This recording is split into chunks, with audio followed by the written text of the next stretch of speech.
What's up? Hope everyone had a great weekend. Lucky Lefty Podcast, the ONORA boys are in the building. And we're brought to you by ONORA Whiskey, ONORAWhiskey.com. It is that premium American whiskey, ONORAWhiskey.com. And if you're going to drink, by all means, make sure you do it responsibly. Here we go. We gon' party tonight. Y'all use mouth to mouth, bring the party to life. Don't be scared, show another party of life. The more drinks in your system, the harder the fight. Yep. Notre Dame, big win. 31-24 of the Louisville Cardinals. It's going to be a great show. We'll recap it. We'll have MALIK'S post-snap read talking about the offense and how he saw things. We're going to give our big picture looks, right? Thank God for the bye, left. Because this has been emotionally, it's too much. It's been too much. We're brought to you by ONORA Whiskey. Subscribe on YouTube, Lucky Lefty Network. Hit the thumbs up and then leave your comments and questions. We respond to all. TikTok, Twitter, X, Instagram, Lucky Lefty Pod. Get with us. Go and follow. And don't forget, audio edibles each and every day, courtesy of Apple Podcasts and Spotify and CFB Nation. Tap in with us. Man, you already know. We are always going to be the home of the misguided passion. Thank you, former AD Jack Swarbrick, for that. But more than anything, we're going to make sure that we continue to spin it different. Yep. And if you're going to drink ONORA, make sure that you drink responsibly. We need some of that too. Gotta do it responsibly. I'm sure Marcus Freeman had a nice little sip of ONORA in his office after that win. A nice little sip. He can relax a little back in the chair, handling, getting back to regularly scheduled programming, winning games, and thank goodness the team wasn't looked at as a team we should have really dominated. And this is just a good win. He can stack a feather in his cap on this one. Was it perfect? No. But did we see a lot of things that we wanted to see early? Yeah. I thought we came out the right way. You know, both sides, we had some mistakes, but I thought overall we did pretty solid. So we're going to get to the win, the big picture, the game itself, our takes from the game, then MALIK'S post-snap, Marcus Freeman. We're going to hear from Jeff Brom, who has some interesting comments in his post-game. We're going to hear from Jaden Greathouse. We're going to hear from Riley Leonard. And let me tell you, ladies and gentlemen, we're going to show you the player that lets you know the direction that Notre Dame football is taking. Because you're going to see the difference. How everybody else was at the podium and how he came to the podium. You're going to be like, okay, that's the type of dude I rock with. That's the picture of the player I want at the podium after every game right there. Him. Yeah.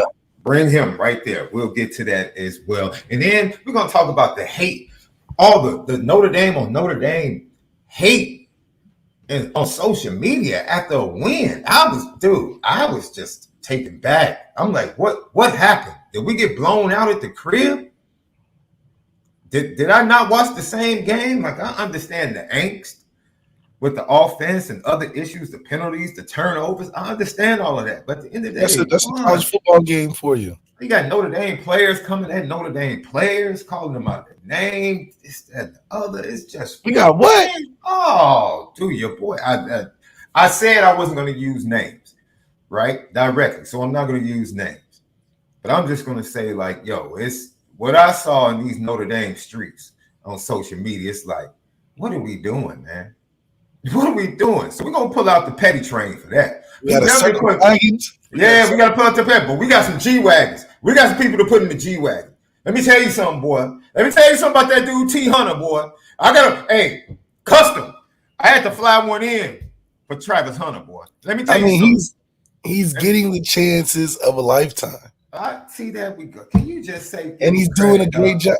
What's wrong with acknowledging objectively? He's doing a great job.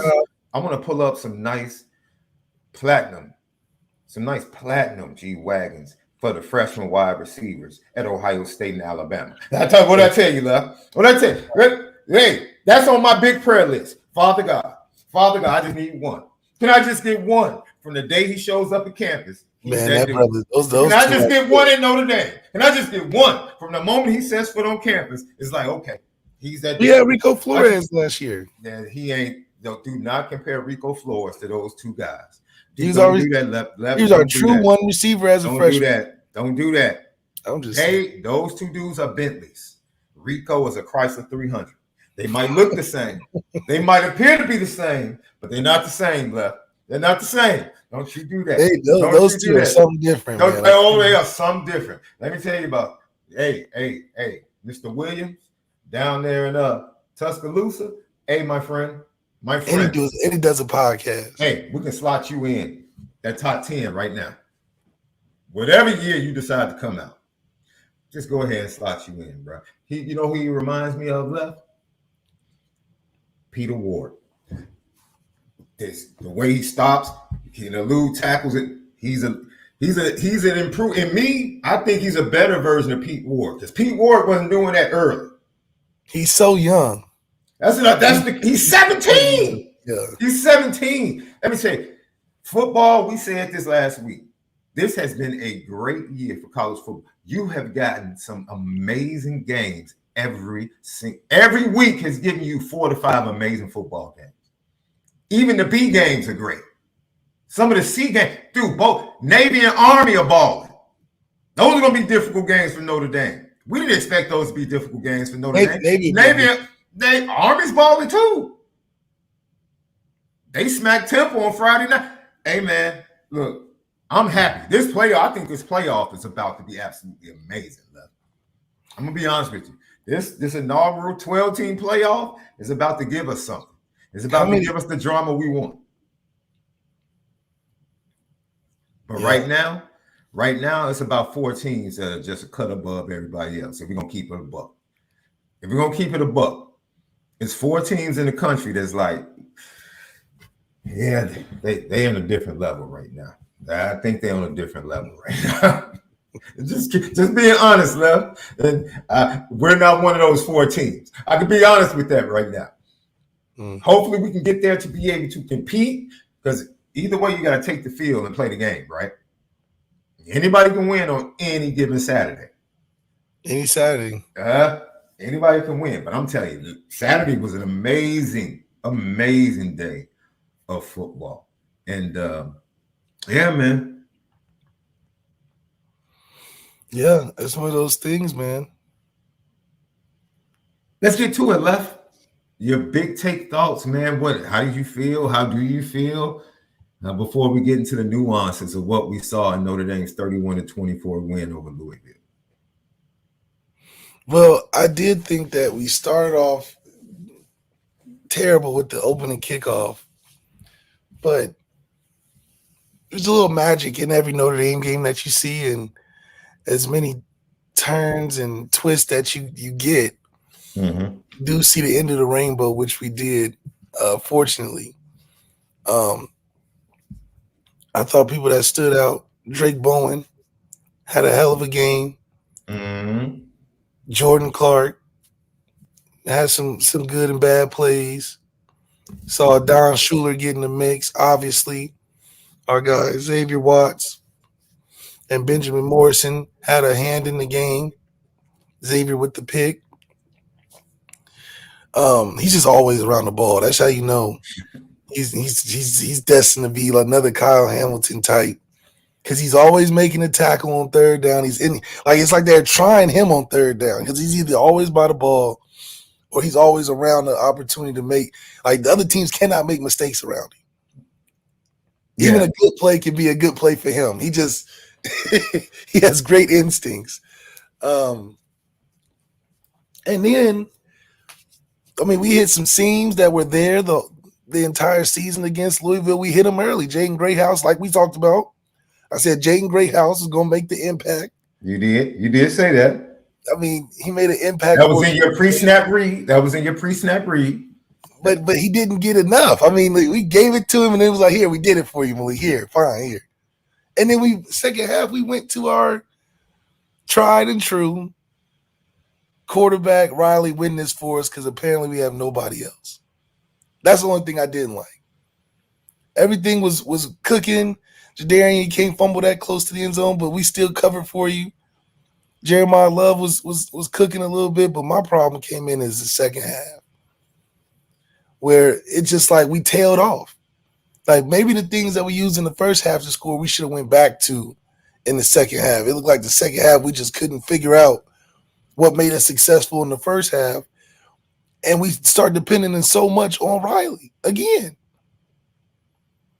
It was too many crucial situations in the game where we're like, our best play is run QB run with Riley. First half, okay. Second half, when it's big downs, we kept doing it. We didn't even switch it up. Mm-hmm. It was Riley left, Riley right. Get the first down in short distance. It reminded me of a classic BK game. You get up and you hold the lead. We're not looking to accelerate and take off and dominate like we could. It was like we're giving Louisville every chance to get these ratings as close as possible. We're going to win. We're going to hold that lead. But we want it to be as close as we can. We didn't get to 230. He had me hyped. His first half performance had me hyped. He was at 75 yards. I didn't know that it wasn't going to be. What did I tell you the number was? What did I tell you the number moving forward is in the passing game? What did I tell you, Left? I tell you, we win if he gets over 150. That's it. Because he's only throwing the ball 15 to 20 times, 25 at the most. If we can get 15 completions with 10 yards per completion, we had to do that because it wasn't no reason we couldn't throw. We could have threw more in the second half. That's the winning ugly formula, dog. You already know what it is. We keep hoping and wishing for this beautiful exhibition of offensive football that's just not coming this year, bro. I was waiting we have to wait for long. the youngsters to get under center for that to come, bro. It's not. I was waiting. So I'm like, turn it on. You had it, and you caught a little speed. Easy seam. I mean, he couldn't have been more wide open than Jaden Graham. I'm like, okay, the floodgates are going to open. And it's like we got tighter and tighter as the second half went on. And I don't think Louisville had a good showing. We knew Jeff Brom was going to do some things. For a while, he was in his bag. Let me tell you something. Jeff Brom was in his bag, boy. The way he was just running the ball, just like we were little up front. It just except for his fourth down calls. He had some questionable fourth down calls. He got a little tight. I think the Notre Dame Stadium kind of affected him in some of them calls. Overthought some things. He overthought some things. And I want to ask that because I think in the long run, he streamlined a good amount of good plays in that first half because we could do that with it. I have to give credit to B. Driss for something he said. He said, if you go back and look at the game, Al Golden forced Jeff Brom to do what he didn't want to do. Yeah. What I mean by that, remember what I said. What was one of my keys, Left? Make Jeff Brom get off of his list. Yeah. When they got up 21-7, Jeff Brom's like, okay, I had this figured out of how I wanted this to go, but now I have to get off the script. Get Jeff Brom off his script, and now you have a chance. And they got your boy out there. Hey, you can say what you want to say. You can say what you want to say about Shuck and Jive. You can say what you want to say about Shuck and Jive. That boy had one of the prettiest touchdown passes I've ever seen, boy. That dude dropped down. Hit him out. Getting hit him out by Jake Bowen.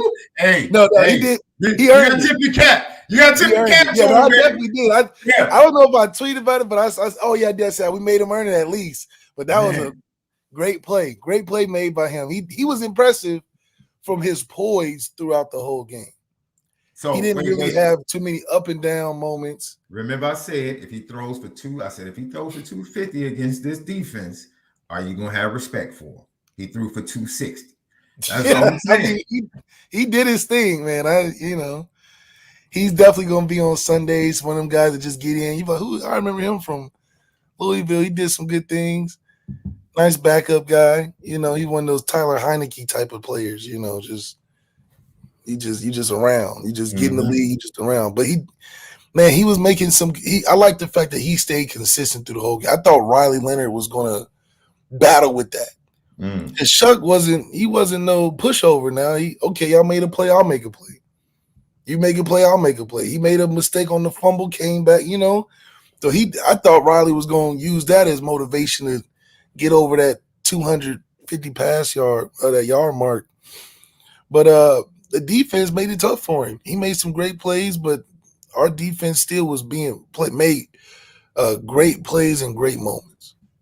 You made some good moments. So, man, it's hard to complain about a win, but I do think we became super, super passive when we didn't need to be, in my opinion, in the second half. But that's been our moniker forever. Get up and just hold the lead. What would, in your opinion, facilitate that happening, Love? Now, I think, and I said this on the postgame show, I believe I know what happened. Because I'm trying to think along with Mike Denbrock. Mike Denbrock's he's a good offensive coordinator, bro. You play for him, you talk to him still to this day. That's not a debate. When you can't open up formationally because you're trying to protect your offensive line against this Louisville defensive line in the pass rush. I thought he had a great game plan for neutralizing Galat. He gave help. He gave help to the tackles. He allowed the running backs to chip. He ran away from him. He gave him different looks. Louisville in the second half started moving them around to different positions. So they adjusted. But I thought they were flowing offensively until the Jadarian Price fumble. That right there, at that moment, I think that's when they got tight. That's when they were like, okay, let's not give them the game. Or let's not give them the game. Yeah. Right. They started worrying about the turnovers because, that's 2 turnovers from veterans. Right. Devin Ford, hey, man, I love you. Everything you give to the university.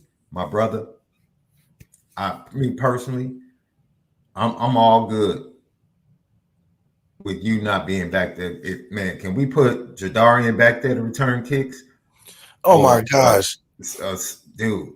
What's Harrison? He was back there. It's becoming frustrating, man. I swear, every big game, these fumbles, man, these fumbles, and a lot of people. Before you jump back in, I have absolutely no problem with that cat Jadarian Price being on that bench the whole game. None. I have no problem with it. See, that's you've been begging for accountability. You can't pick and choose how the accountability. D. McCullough's gonna hold that standard. It's dished out. Heck yeah, he's gonna hold that standard. Yes. I bet you Jadarian learns from it too. Yeah, I bet you learned from it. He did the same. Remember, Audrey Estime fumbled. He didn't see the field. You remember that when he had that big fumble? He didn't see the field for the rest of the game. That was Logan Diggs had to carry the load the very next game. But we're talented enough to do that. So that's the point. Running back, don't have fear. We don't have fear. Those running backs know if I'm on the field, this is a blessing, man. I'm not taking this for granted. So people are like, you can't leave him on the sideline for the whole game. Yes, the hell you can. When you got Aeneas Williams, yes, you can. When you got Aeneas, the running back room, you gotta be right. Yeah, you can. Right. Yes, you can. I love you, but hey, you can't do that. Mm-mm. That's your second fumble this year, running the rock. Can't have that, man. Can't have it. Got to get better. Lucky Lefty podcast. Let's get into the nuances, Left. You talked about the offense, the start they got off to, which is something we asked for. They gave it to us. I bookmarked the fumble, which really started to mess with the rhythm. Schematically, what went wrong? Because did we not expect Ron English, who is a great defensive mind in his own right, not to adjust once they were getting killed? And once again, their Achilles heel all year has been the running quarterback. We talked about that. They were giving up 8 yards per carry coming to the game from opposing quarterbacks in the run game. Started off the game, they couldn't handle it. they made the adjustments. And once they made the adjustments, Notre Dame got conservative. The fumble led to that. But schematically as well, did you see anything? Bo Collins, uncharacteristic with his drops, which he's been the best wide receiver all year. I mean, he's been the most trusted. Yeah. So it's like you didn't expect that. But other than that, is there anything else you saw from the offense that you feel like, okay, if they just clean this up? I think if we throw a few more running back screens, like slip screens to him, take some of that pressure off of Riley, the more we can get the ball out of Riley's hands, not necessarily a dink and dunk, but more useful to get outside the hashes, I think that's going to be the next step in his evolution of adjusting to the offense. Just because I think at the end of the day, man, it's just going to be tough living with either pass down the field or run the ball straight up because our tendencies are starting to show. So one thing that I would say is find a way to mask our tendencies a little bit more by throwing some more screens in there that can be tendency breakers. Because right now, I think towards the end of that game, I think Louisville had us figured out. I just think they had us figured out. Because, one, we're not an in-depth offense where we're going to give you a bunch of – like Jeff Brom going to have a whole list and, you know, we rock out, we're going to have some stuff for you. We're getting to the point where we're getting so in our own tendencies, oh, it's third and short. We know they're going to bring Riley. And we don't even hide it. Yeah, you're right. We are going to bring Riley. Right after the A-gap, you see the double tight, you see the motion. It's so obvious. I think if we can – be better in tendency breakers with running back slip screens, some receiver screens, things where he low efficiency, low maintenance that Riley can do, even hitting a pop pass to the tight end or, you know, some of that RPO stuff we did against Purdue. I think that will help us because right now our tendencies are really easy, in my opinion, for defenses to tighten the clamps in the second half because they see our best shot in the first, and they're like, okay, we can make adjustments. Our adjustments to their adjustments in the second half is where we need to get better at. Because we get almost lazy where we're like, okay, well, Riley can just lean forward and get whatever in short distance. We don't have to overthink it. Well, I think now we need to overthink it a little bit more. This is where Jared Parker comes in with the double tight end, play action slips and downfield throws, because that's kind of how we've held ourselves to be. Bunker down.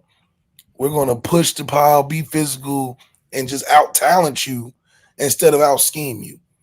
And I think against better teams than Louisville and Miami, it's going to be a lot more frustrating watching it because, okay, we might not be bigger than them to just mow them down. You saw, you know, Anthony Knapp get whooped a couple times out of that left guard on short distance.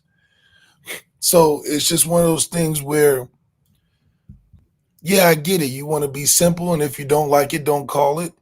But the other team practices too now, and they're practicing your tendencies. And the more you cut down, the easier it is for them to lock in and call out what's coming, and it just makes it a tougher sledding.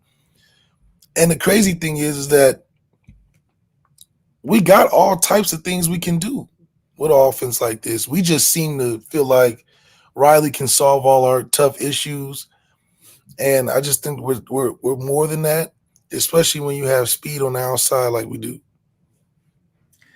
You know what's crazy, Lef, is you talk about the adjustments, right?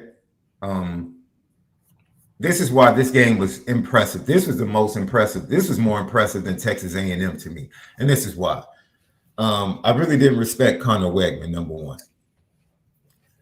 And I have a lot more respect, and I knew that Jeff Brom would challenge this Notre Dame secondary. I don't think they'll get another challenge like this maybe until USC. As far as play caller, mixture of play caller, quarterback, and actual talent at the skill positions. The next challenge they get that equals this would definitely be USC, in my opinion. But moving forward, this is like seeing a undefeated prize fighter who just dominated everybody else because they were just flat out better. actually get in the ring with another true contender or another champion. And instead of dominating and knocking people out, you actually have to win rounds. You actually have to fight. You have to pull something from within, dig deep, go to a well that you have never been forced to go to. Go to a reserve that you've never been forced to go to ultimately come up with the victory.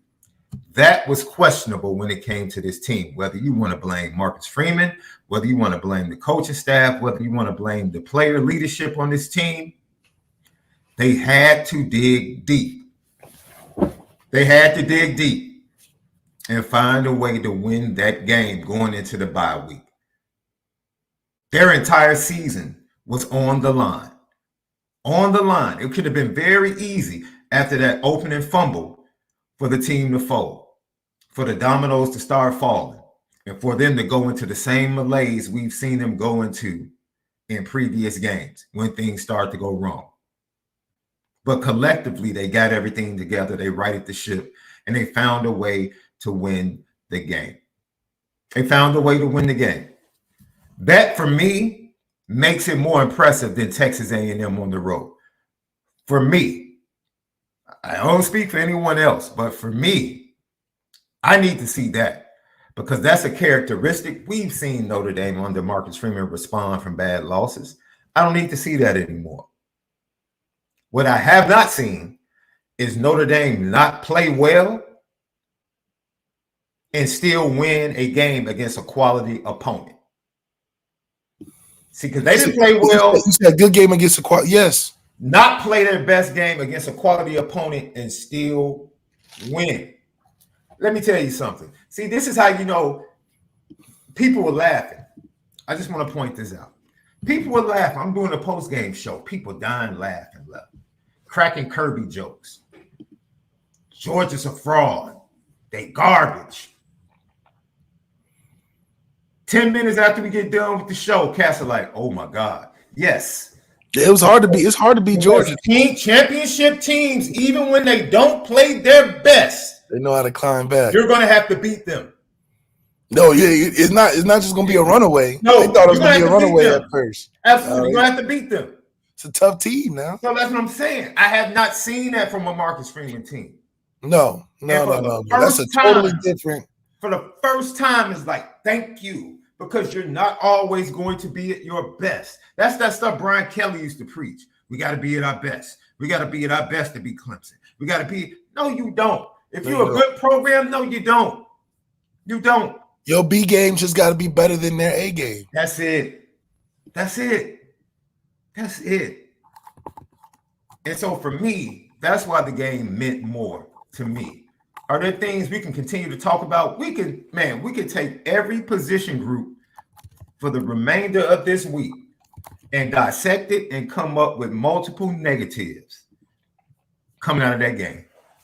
Every position group we can talk about and say, yep, they need to do this going into the bye week. They need to clean this up during the bye week. It's Monday. Give us time, ladies and gentlemen. Yep. This is a good win. It's a good win. This is a good win. It's a good win. And they needed this going into the bye week. And thank God for the bye week, because Lord knows this has been a roller coaster start to this season, bro. And an unexpected viewing for most Notre Dame fans because they did not expect their team to look like this. They did not expect a win and ugly formula to be on the menu for the 2024 season. No, they did not. We did not. But we're here. We're here. Notre Dame under Marcus Freeman did something that they have not shown they could do. Win ugly against a quality opponent. Take it for what it is. Keep it moving. That's it. That's it. Everybody's going to write articles, do shows, talk about all the negatives, all that stuff. Go ahead, dude. You need to get your viewership up. You need to get your clicks up. That's fine, especially with no game next week. Take the week to kind of reassess. No, go ahead. Write your clickbait. Do all that, man. Do everything you need to do. Do everything, come up with stories, do everything, do whatever you need to do. But at the end of the day, they won. At the end of the day, they won. At the end of the day, they won. How impactful, Left, is that? I'll ask it this way. Should there be a competition, open competition, the next 2 weeks at the offensive line? If we were serious about winning, it should be, because the reason why is that we still need to push ourselves and think that we're not comfortable being at this position. We saw what was going on these last 5 or 6 weeks. We understand that. And for Marcus Freeman not to think that he can take advantage of this week to be able to get better, there's no reason that these guys that are not in the position of playing right now don't feel like that they shouldn't be, right? So still give them the opportunity to go in there and still push the pile, push the competition. Don't settle with what we were able to do. Let's settle with what we can do by being able to see who's still the best on the field, getting ready for the middle of the season. So that should be the same for the quarterback too. You know, in my opinion, it should be the same for the quarterback too. Don't never let them get comfortable. This is not a position in the season where we should feel comfortable. We need to be able to still develop and get better in this week. But because we have a week off, take some time to reevaluate the position. Sometimes taking a step back and being like, is this what we really can be the best version of our offense looking this way? Because you got a week to move some things around and try some things. All guys are in season mode, so it's not like you have to crank anybody up off the bench. Right. Guys are ready to go. It's just, okay, is he going to give us the best with a week off? Mm-hmm. Maybe we give him a couple of days off to recover. Let some of these young guys pop and flash in here, right? Maybe let some of these other guys pop and flash. And if they have some better continuity, maybe we do. Maybe we do give Steve a couple more reps just because we don't know. Let's see if he's still locked in. Let's see if Kenny's still locked in, right? Because we know Riley is going to have some time to, if anything, he's probably going to want to take a few less reps this week because he's trying to recover. He's been taking some shots and some hits that I'm sure he'll take more advantage of and probably let Steve get a few more reps, and he should. And it's not a down thing to Riley, but I know his shoulder hurts. He was getting up slow on some of them runs unnecessarily. That's something else that hampered Left.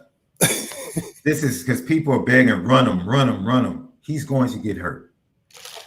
He's going to get hurt. And when he gets hurt, I don't want to hear anyone's mouth talking about, oh, they ran him too much. No, this is what you've been asking for. You got to run him. And that's just run him. Hell, he's gonna run hard. That's the thing. He's like Tyler Buckner. Yes. He's gonna put himself in a position for the team first. I'm gonna dive my shoulder straight into whatever. I'm gonna try to get the most out of whatever the situation is. That's just not a way to win moving forward, in my opinion, just because, like you said, he was banged up in NIU. You don't get healthier as the season goes on. You don't get healthier. He is no different. The moniker used to be, even though it was shrouded in a little bit of prejudice, the moniker used to be 20 years ago for the best option quarterbacks. They're erratic throwing the ball because they're constantly getting hit. Even when they pitch the ball, they're getting hit. That causes them to be a little bit erratic in the passing game. Yes. If you think about it, he had to throw a wide open Jaden Greyhouse that he underthrew, but it was wide open. So unless he's getting stuff like that, he's not making those throws that Tyler Shuck was making, though. Because Tyler Shuck was getting crushed on some of them, and still, that's what I was like. Maybe Riley saw that, would have got some inspiration and did some of the same thing, but you could just tell those are two differently built quarterbacks. Tyler Shuck was taking some shots, but he was delivering that football. Riley Leonard was taking some shots, but he was giving some shots too. I have yet to see Riley Leonard standing there and take a shot, but deliver a great ball. Left. I'm always seeing him hesitate, try to get away from the hit, try to move around. Tyler Shuck's in there like, I'm going to keep drifting. Somebody going to get open. Even the pick Xavier Watts got was a great pass. Both hands on it. You can't mess up around Xavier Watts. But it was right on the money, right on the money. So I hope people saw that and say that's the Riley Leonard we were wanting for his size. Oh, he's big, he can take shots, but he's going to deliver the ball like Tyler Shuck did. Instead, he's using his size to punish people. And that's where I'm frustrated with, because we don't need you to punish people with that style of play. I would love to see you on a more of a Tyler Shuck, back there taking hits, delivering the football, making plays on that aspect, and then handing the ball off. That's where you be tough. Be tough and standing there and take a hit. Not run a guy over for fourth down. That's cool if you're trying to build team morale and we need a spark and we need somebody to be that guy to get things going, yeah. But we turned into that being the only resort. That was our only resort. Oh, we're just going to, anytime we get close, call RL's number. Not the guy that is leading the nation in yards after contact, but the guy standing next to him.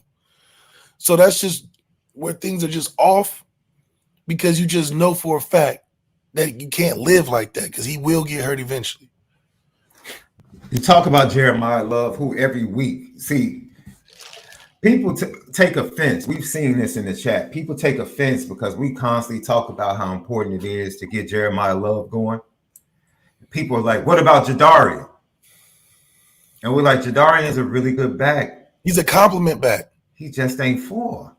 And that's okay. It's not disrespectful. Because Jadarian broke off 50-yard touchdown runs too. Yes, it's just different. Not disrespectful to know who the most impactful and explosive player offensively for you is, and to say, get him the ball. Get him the ball. The second best player probably is Jadarian Price. You want to debate between him and Riley? That's fine. Riley, because he touches the ball more, that's cool. But, you have two of the top maybe 10 running backs in the nation on one team. On one team. Well, 3 if you count Riley and his numbers. This is my thing. I want to ask you this, before we. Do you know he carries the ball more than Ollie Gordon? Do you realize that? He has to be effective. But that's crazy. He has to be effective. Oh my goodness! At least that's what I've been told. But that's frustrating. If people don't think that's frustrating, I don't know what is then. Because why is that? Don't you think if you were an opposing defender, and this is just me, you can call it a conspiracy theory, you can call it whatever you want. If I am a linebacker or a safety, there's no way I'm coming to the game against Notre Dame not saying hit his legs every time. Take him out the game. If we can eliminate him running the ball, even if we nick him up and we know they have to go away from the run, we're good. Yeah, I think the goal every week, if I'm a defender on another team playing Notre Dame, I'm like, please keep giving him the ball. I just want to get shots. Yeah, I just want shots. I don't let him try to get extra yards. Cool, that's just more hits on him. We just want to keep hitting him.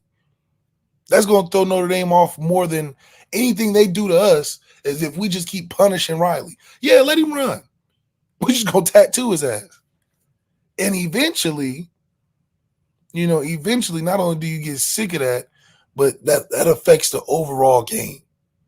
Because now he's taking all these hits, and then you're getting missed incompletions on short throws. Now you're hitting him so much, he's missing wide open throws. Now you're hitting him so much where everything just seems harder to do. Half the time he's breathing hard. So if he's breathing hard half the time, he's not focused and locked in on throwing this comeback across the field and making sure he's being super accurate. He's trying to recover in between plays. So the plays he's trying to recover in between, you're asking to throw, and now you're getting a all over erratic accuracy, erratic pass completions, erratic quarterback play. So, yeah, that's the negative when you're treating him like you're starting running back. So if I'm a linebacker, if I'm Drake Bowen, because he on the football. Yeah, let me just keep tattooing him. It's okay if he gets 5 here, 10 here. As long as 2 guys are jumping on him, like what happened? He got tackled, 305 fell on him. That's all it takes for a collarbone. Should have been a flag. That's all it takes for a collarbone, for a show. That's how you got that labrum, just somebody laying on him. It's not even necessarily the hit. It's just the fact that you taking a lot of punishment for 5 yards. Tyler Shuck is taking punishment but throwing touchdowns. Taking shots in the face but throwing a touchdown. So the scales are different. We hurting our labrum, damn near getting knocked out of the game for an incomplete pass out of bounds. As opposed to what we saw on the other team, taking shots, getting first downs, taking shots, getting touchdowns. The scales are different. Mm-hmm. So if his running is giving us points, or if his running is giving us big explosive plays, then it's okay. I see why he's taking shots. But if you taking shots for 5 yards here, a sack here, you running around in the middle of the field, run around 60 yards, get 10 yards, then it's like you're running in mud. You're not getting anywhere. But you're hurting the team. Because now all that punishment is for what? A couple yards? That's not acceptable. I want to go to a crucial time in the game, Left, where Louisville has closed within 1 possession. Notre Dame needs a drive. They've been stagnant, sputtering. Mike Denbrock showed why he got the big bucks when he came to Notre Dame. First of all, to stack his wide receivers on the clutch 3rd down, the switch release, and then to know that they were going to bite on the quick swirl or the in-out route and open up the slot man on the slot fade. Beautiful. Once again, if it's thrown the way it's supposed to be thrown, Jaden Harrison is probably out the gate to the house. But that's neither here nor there, right? That's neither here nor there. But then to come back, he definitely had to be texting with you at that moment, boy, when he hit him with that screen pass. Because it was set up so beautiful. Oh, man. It was set up so right. They had been doing a slight rollout to the right all game long. They gave the same action, snuck Jeremiah out with the offensive lineman to the house. Mm-hmm. Absolutely beautiful call, getting the ball to your best player and letting him do his thing in space. That's right. Perfect call, perfect time of the game. Blouses. That was pretty much the game. I'm like, okay, well, 14 at this point, defense is going to lock it up.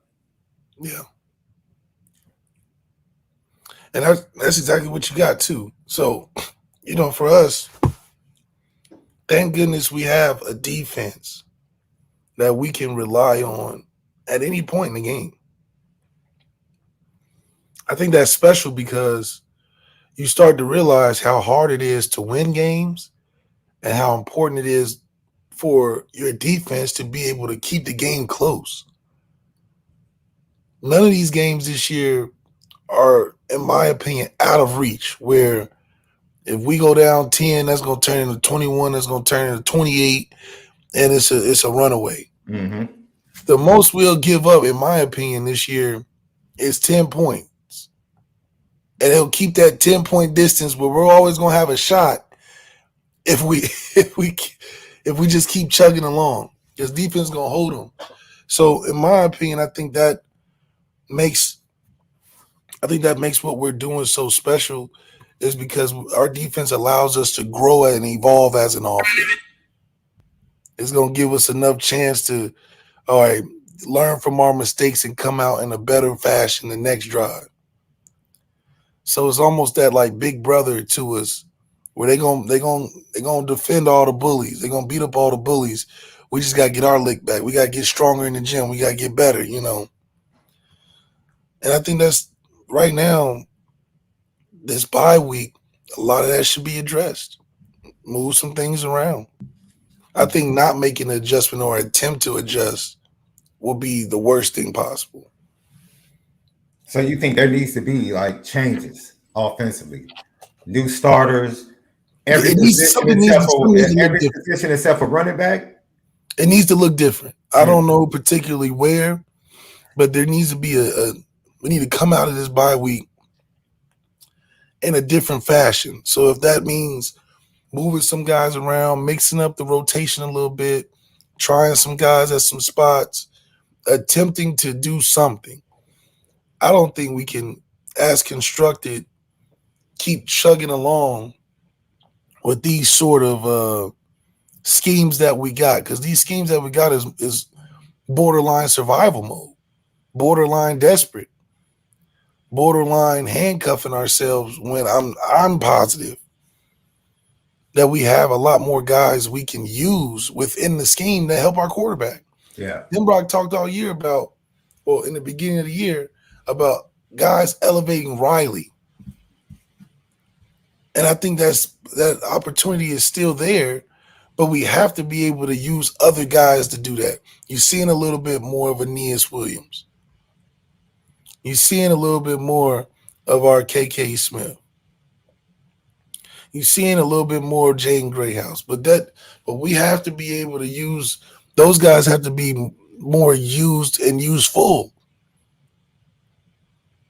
to be able to produce more for Riley and take a little bit more off his shoulders.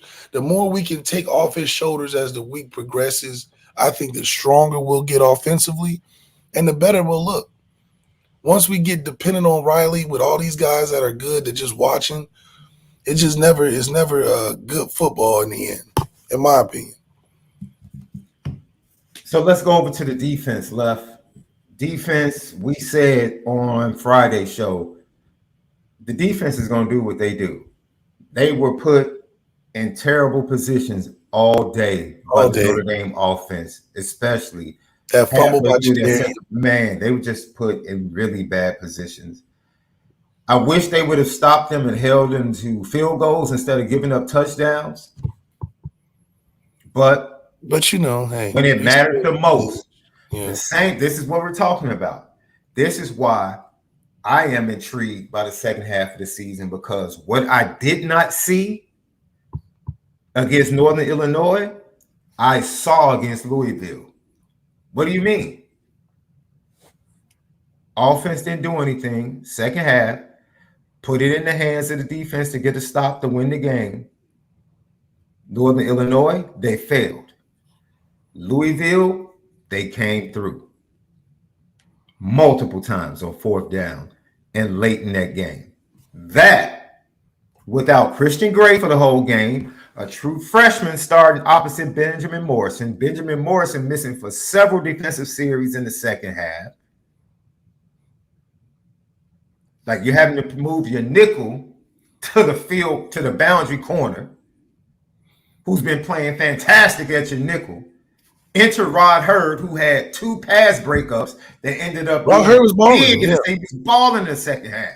Ended up being huge, right? Good, they mentioned good timing. He didn't get antsy and get there too early. He was getting there right on time, and that was good to see. But that's a veteran, you know. Yeah, and Colin Lacey makes an incredible catch down the left sideline, one-handed. Rod Hurd is right there. Oh, he's right there. That was another dime by Shuck.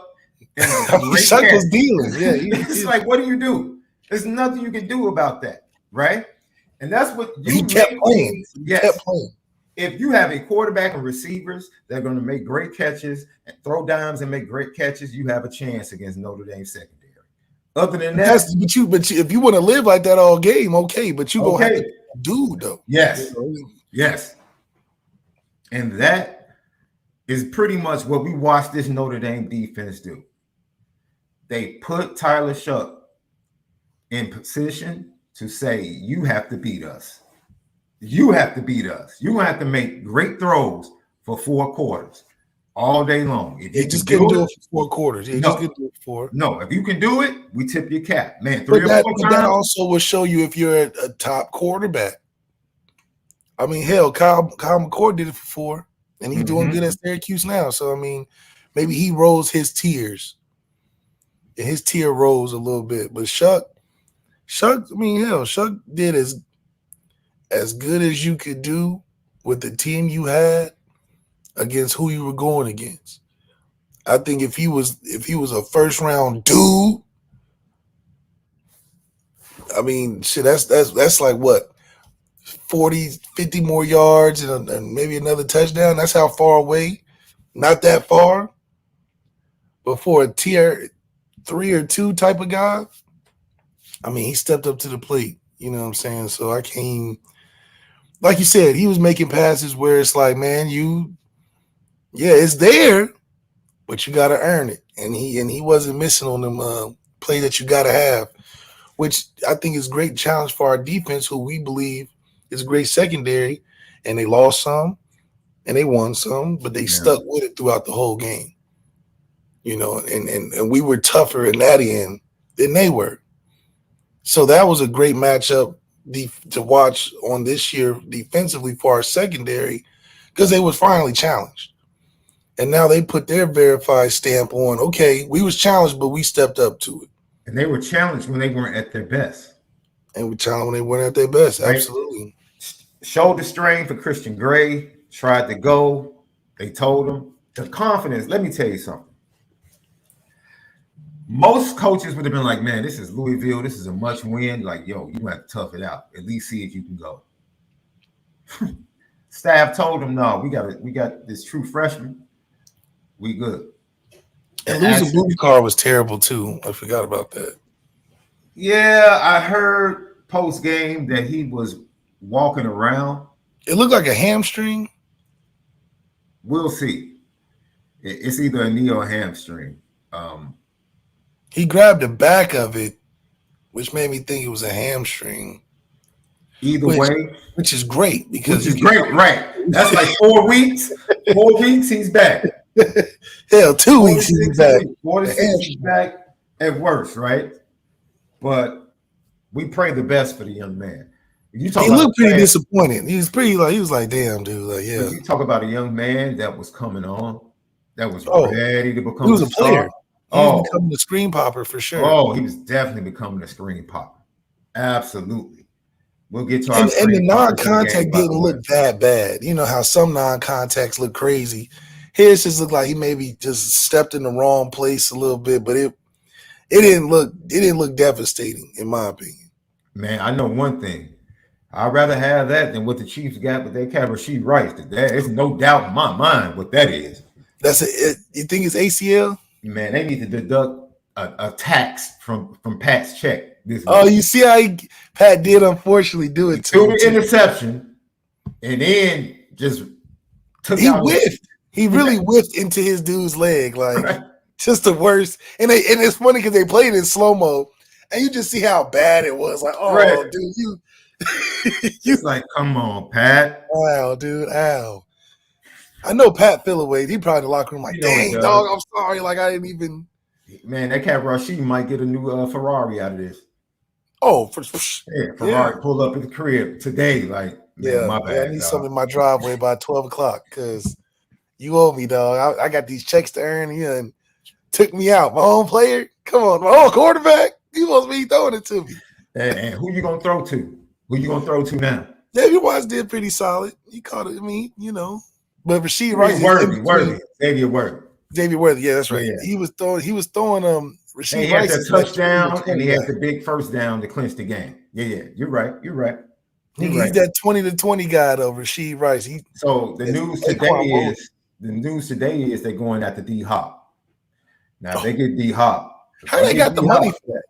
Hey, dog. Come on, man. That's what champions do. That's what champions do. That's the type of stuff we wish Notre Dame would do.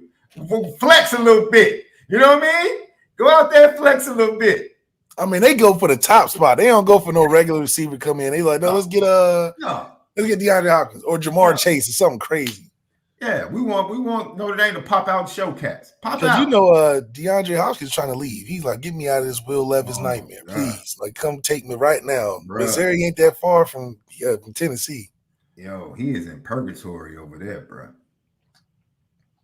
Well, I don't know who's worse, him or your guy DJ Moore. Funny, man. You can see it all in his face when he's like, man, I'm playing with some tough quarterback play his whole career. He KO overthrew the ball. He just on the ground like this.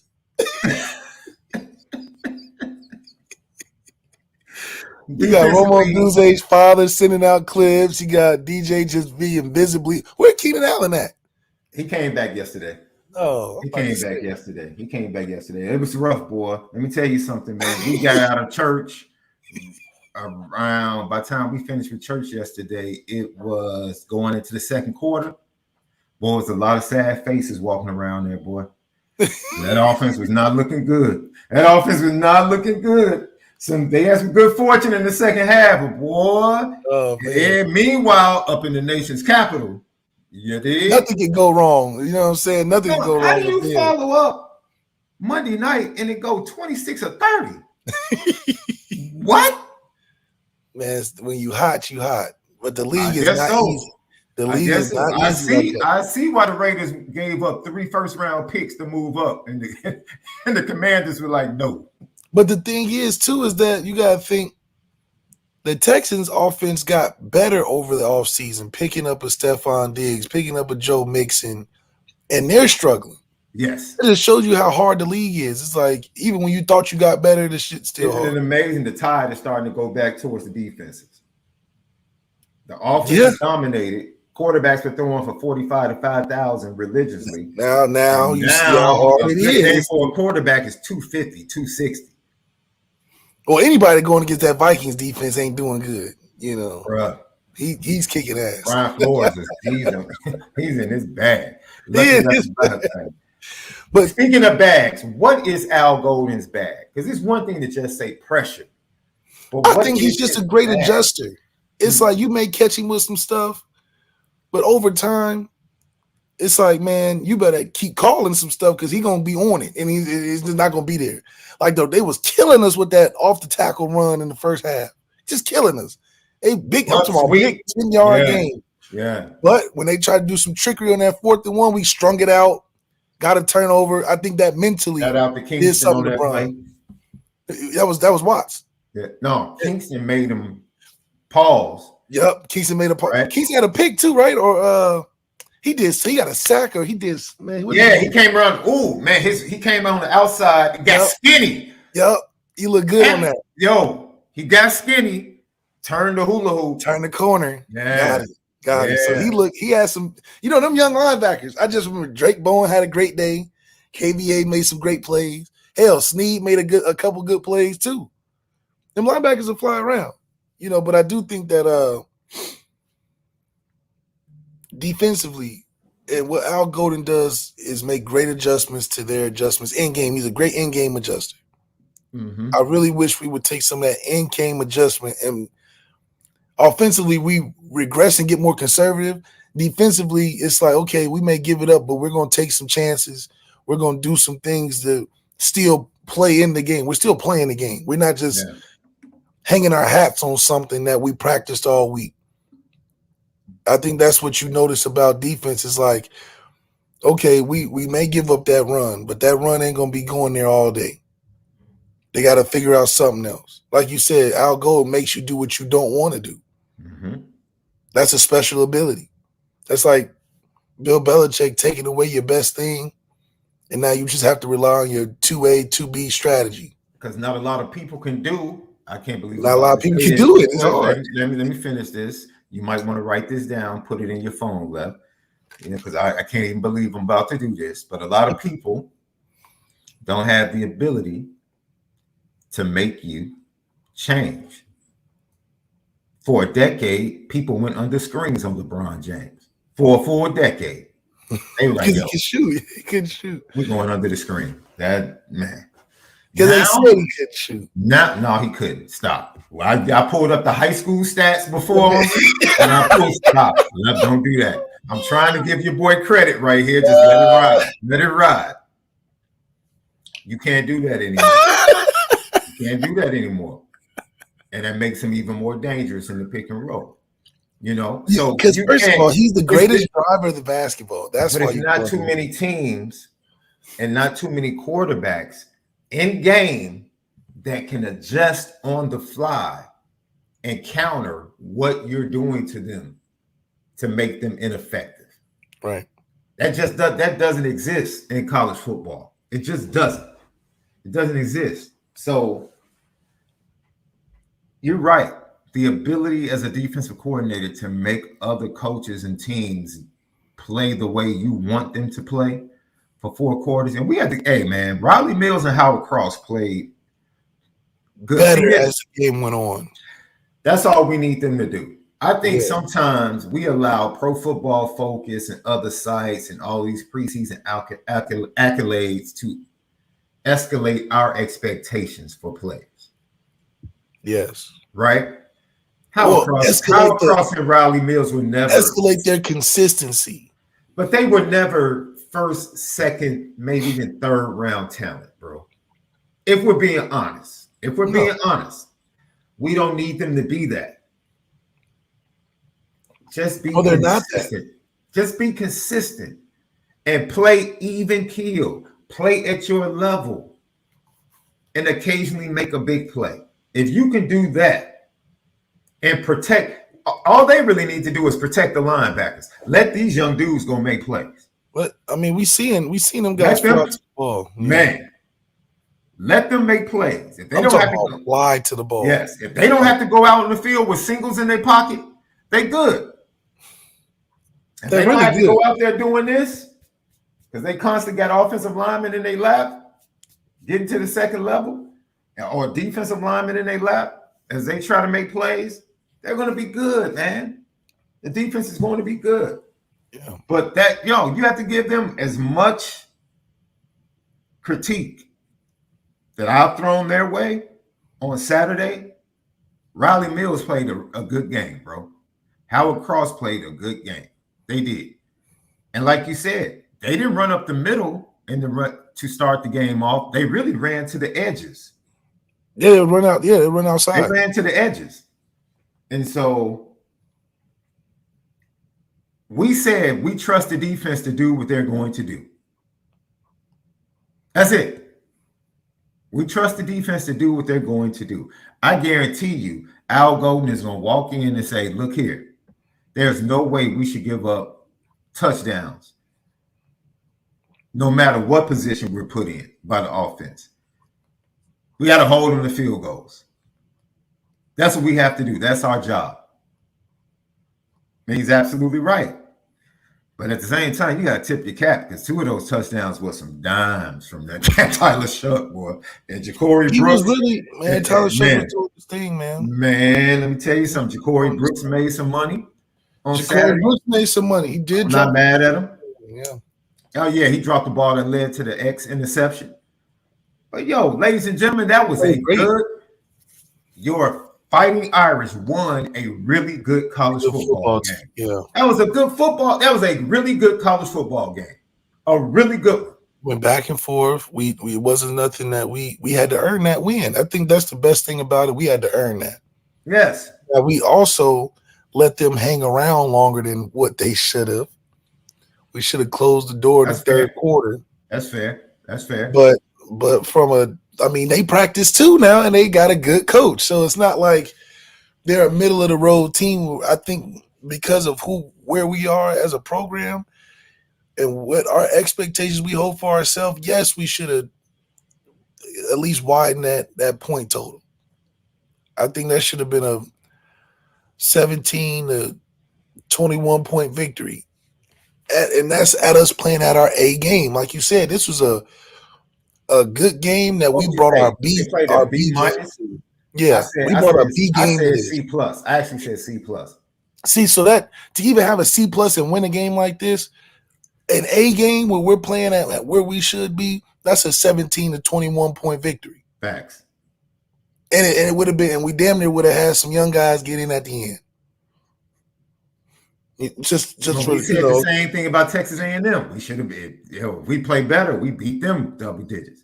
Exactly. So it's one of those things where it's like when our B game, like you know how they say Michael Jordan's B game was better than 90% of the NBA. Right. So he ain't need his A game to beat you.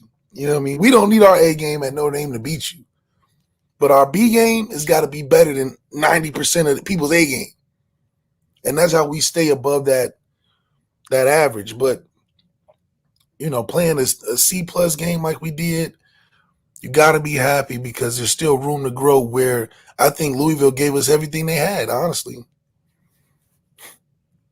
Lucky Lefty pod. They was even salty after the game. You know, I saw them trying to get a little chirpy after. It's too late. No. They were chirping. I actually asked the guys that were at the game. I said on TV, it looked like a lot of chirping. Because if you remember, this is one thing I respect about the referees, bro. Jordan Clark deserved to either be thrown out. Yeah. To be thrown out after he got the flag.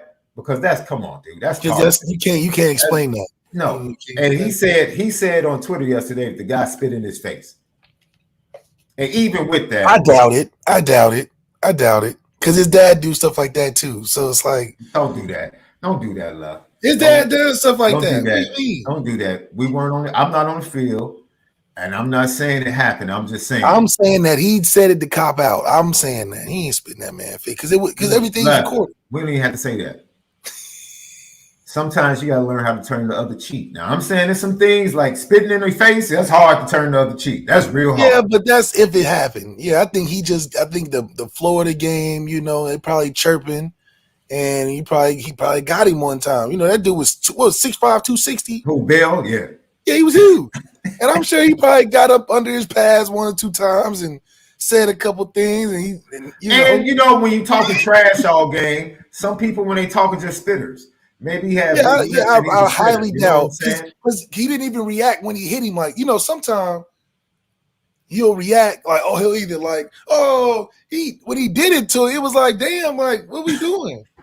It was because if he really spit in his face, okay, we going at it. Like, okay, he hit him on some like, oh, okay, that's what we do. Like, dang, I didn't even, you know, the reaction that he had wasn't not gonna say it's a cop out. I just say maybe he misinterpreted. Like I said, maybe he did get spit on just from trash talk and took it as, yo, he spit on me. He needed something to say because they was cooking him on Twitter. That's what it was. It was a horrible penalty. It was a horrible penalty. It was all exactly, but the fans get the because ain't no way. First of all, you reading it that much that you got to say something about it. That means that's true. That's true. That you was getting cooked. You can just let that ride. You let it ride. If it was really all that, it wouldn't have been something you had to address right after the game.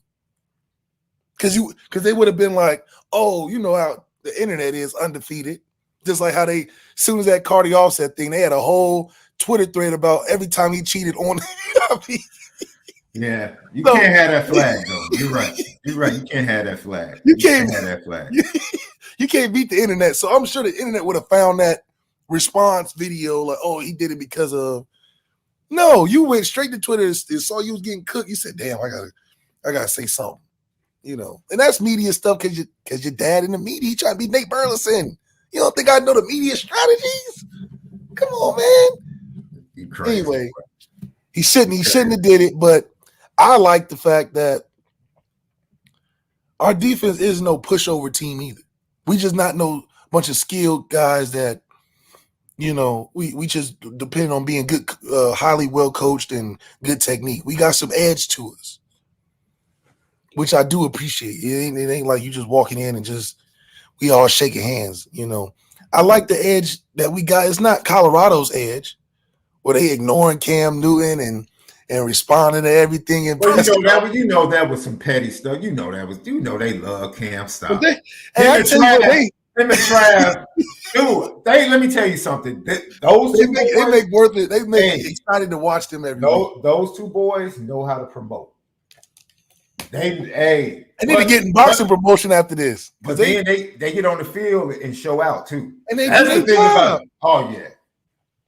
That's what puts it all together. They'll go out there and respond to every little thing and you know, come out with the bland shirts. I had T Hunter like playing Fortnite during the week with regular people. Yeah, you know what I'm saying? They interviewed him. Like, did you talk to Richard Sherman? Yeah, he apologized to me. Oh, okay, Richard Sherman apologizing to you. I mean, they make everything super exciting about college. Like, you want to, and they be getting hated on. They probably not going to get ranked in the top 25 still.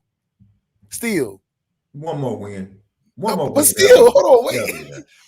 We're 3-1. They damn near what, 4-1 too? We have the same record. They're not even in the top 25 yet. So, you know, they get hated on. They don't have 2 top 25 wins, though. I will say that. We don't either.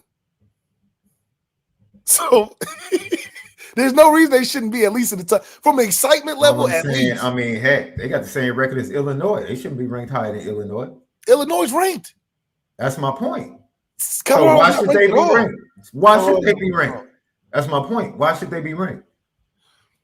The top 25 teams don't have impressive top 25 wins all the way through. Well, I know they walked in to talk about your team, Illinois.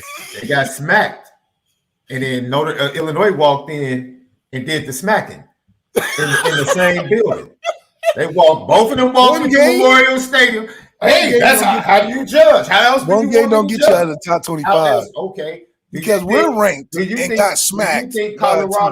Do you think Colorado will walk into Penn State and keep that game close to 3.5 quarters? Yeah. Come on. Okay. They right now, I'm just saying. The only thing we have to judge right now is Nebraska dog walk them. Okay, but that's Illinois. It's early in the season. Ain't no way you telling me there's 25 teams better than them right now. Come on. I have to take a look at it. I haven't seen the new AP come out. I think Notre Dame's at 14, right? Notre Dame's at 14. Illinois would probably drop out after they lost to Penn State. So at worst, they're like right there on the fringe of the 20s. They deserve to be. That's what I'm saying. They deserve to be ranked. I'm not saying they need to be top 12 or whatever, but they deserve to be ranked. But they got time left. They have time. They got time for sure. I'm just saying. If they find a way to beat Utah, everybody needs to shut up. Everybody. Everybody. I don't want to hear nothing. I don't want to hear their receiver core is all-time great. Like all-time. Like they got so many receivers that just who's the best one? You just said their receiving core is all-time great. Who's the best receiver? Because of they got just answer the question. Who's the best receiver? Is yet to be determined. Oh man, they're all really good. You got it bad, bro. You got it. Travis Hunter is a top 5. Amen. Top 5. Super chat. Andy Mill fan. Thank you for the super chat. Bama's still a 5-team loss left. Yeah, left. There's still a 5-team left. There's still a 5-loss team left. This is all about respect to Freeman. This is. I didn't know Ryan Williams. No. I want to hear. I told you when you said all of their wide receivers transfer. I said, dude, they got Ryan one. Williams is nice. Yeah. I told you they had one. You didn't take my word. He's 17. Come on now. Left. I told you they had one. I told you. I told you they had one. You didn't want to listen. Nah, you didn't want to listen. Nah, okay. I didn't factor in that kid. I mean, I told you about him. I told you. I literally said left. He's better than any receiver that transferred. Yeah. No, he's definitely like that. So, I mean, damn. I think that I just have respect towards Saban. That was my whole thing. It's hard to continue just this undefeated dynasty without Nick Saban. Now, it's still early. They haven't hit the gauntlet yet. That was their first, that's one of the biggest games you can have early on. But it's also September. I think if they play Georgia a little later. Next time you're not jumping out to a 30-point lead. No. And it was at Bama, so I think they had a lot of things. It's September. It's in Bama. You saw when the game got tight. They got tight. Yeah. So I want to see. That's what I'm saying. I'm not giving up on Kirby now. Kirby got a little thing with Bama anyway, but I still trust Georgia late in the season. Kirby. I know you're taking a lot of heat for your post game. I'm with you, bro. I ain't giving credit to nobody. Hey, Kirby, you're 1-6 against Alabama. Can you explain it? What's everybody else's record against Alabama? I loved it. I loved it. I was like, great response. Great response. Yeah, I know. I got 2 titles. I got 2 titles with Saban coaching. 2 of them. What about everybody else? What about everybody else? Yeah, what about everybody else? Matter of fact, I beat him for 1 of them. Stop it. Yeah, stop it. That one was in the championship game. Hey, Kirby, perfect. You got to go on the petty train. That was a perfect response. I'm not mad at you. I'm not mad at you. What we really talking about? We're talking about me and everybody else who cannot even get close. Like, we're not about to do that. Right. Who else is walking up in here, get down 30, and then take the lead? Yeah, get down. Who else is getting down that much? No one else in the SEC is doing that. Maybe Tennessee has a chance. Maybe. I don't see any other teams. Not down 30 at their place. Nah. Not down 30 at their no. I hope I see that matchup again.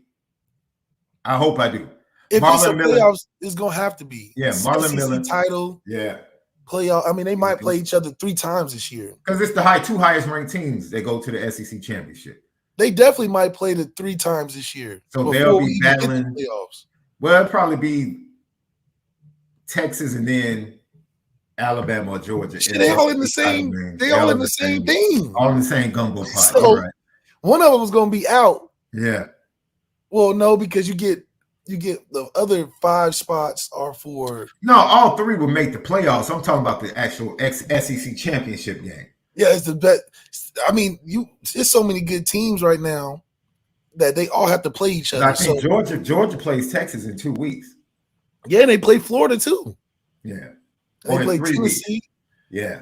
Everybody Texas has Oklahoma and Georgia like 2 out of 3 weeks. Man, SEC schedule is crazy. No team is walking in there undefeated. No team's walking in there. Shit, you might have the 3 seed be a 3-loss team possibly, or a 2-loss team. Like, right. That's crazy.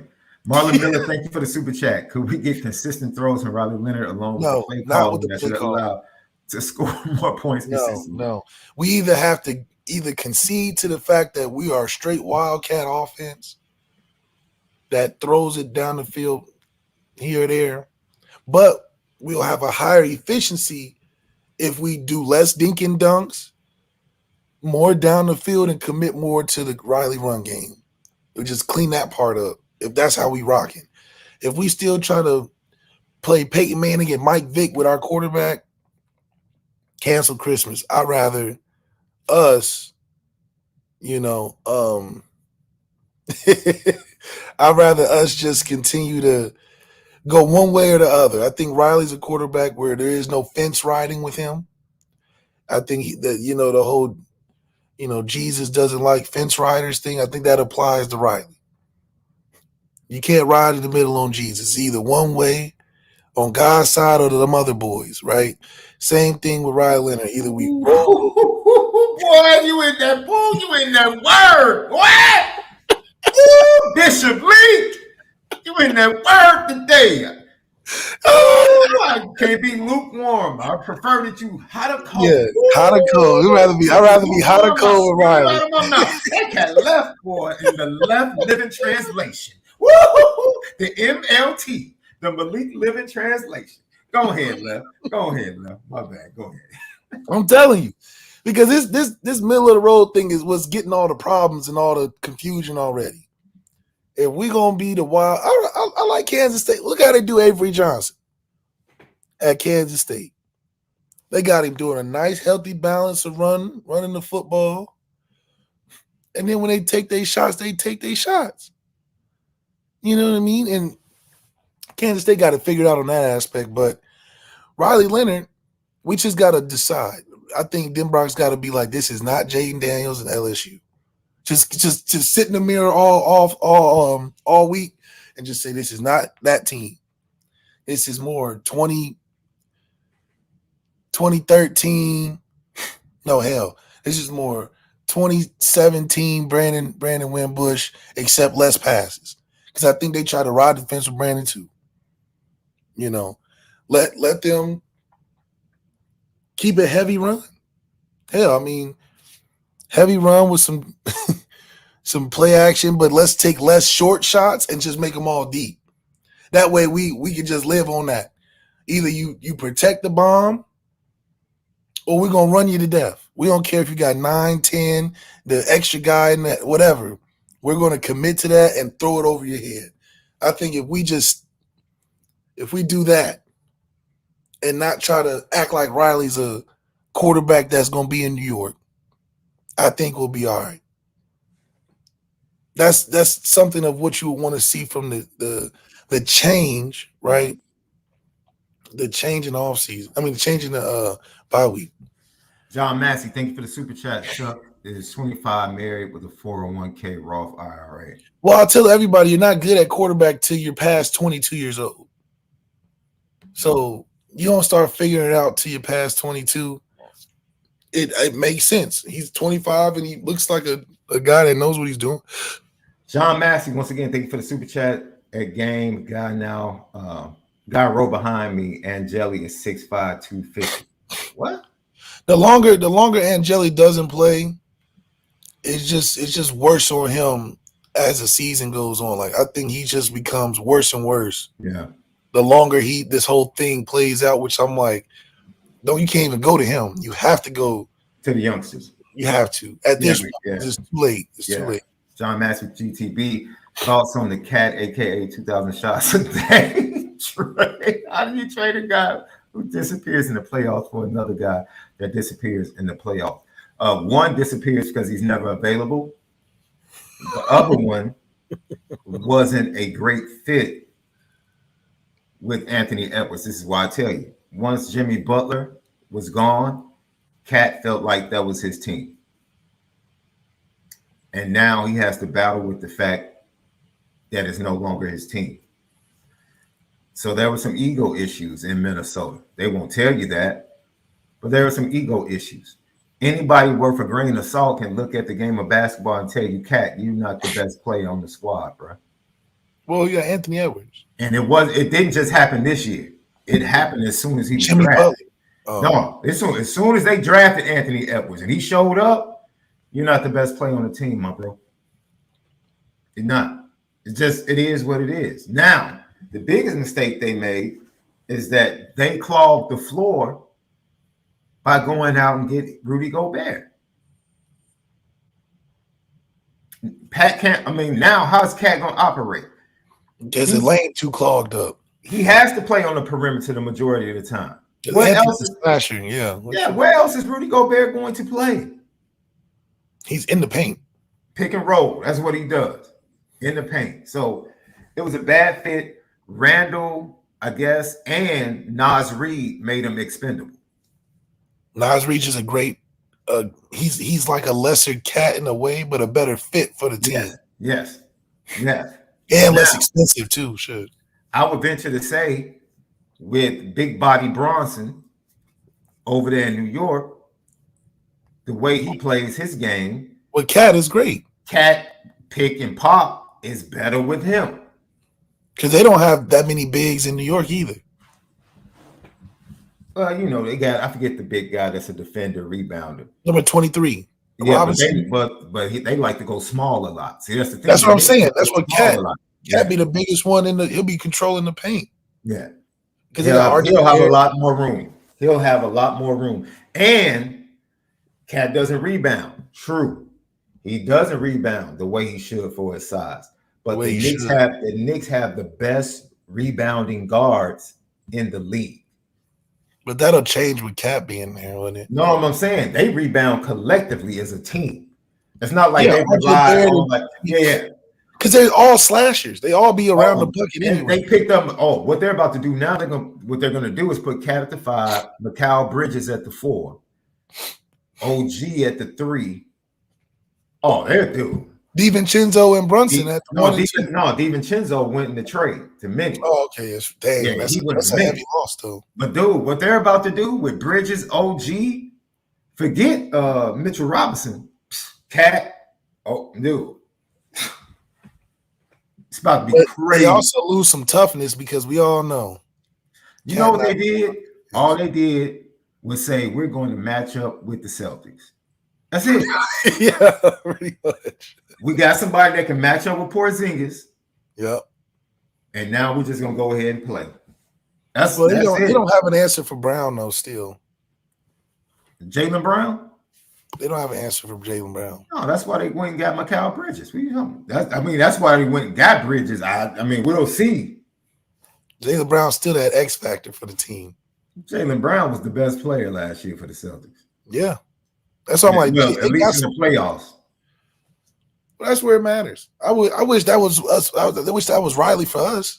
Mm-hmm. GTB, thank you for that, John Massey. When we come back, Left, we hear from Marcus Freeman some very interesting things that he had to say concerning the Fighting Irish, and we'll also hear from Riley Leonard, Jaden Greathouse, and a player that I absolutely think represents everything connected to this win over Louisville, 31-24, once again for the Fighting Irish, as they go to 4-1 in the season. We'll be back right here, Lucky Lefty Podcast. We spin it different. What's up, family? The merch shop is finally here. Lucky Lefty Network merch shop. We got it all. From the shirts to the hoodies to the hats to the nitty gritties. Come here right now. Shop with us. Come get the swag, because you know, if anything else, we spin it different. You see the gritty. You see how we get down. It's elite.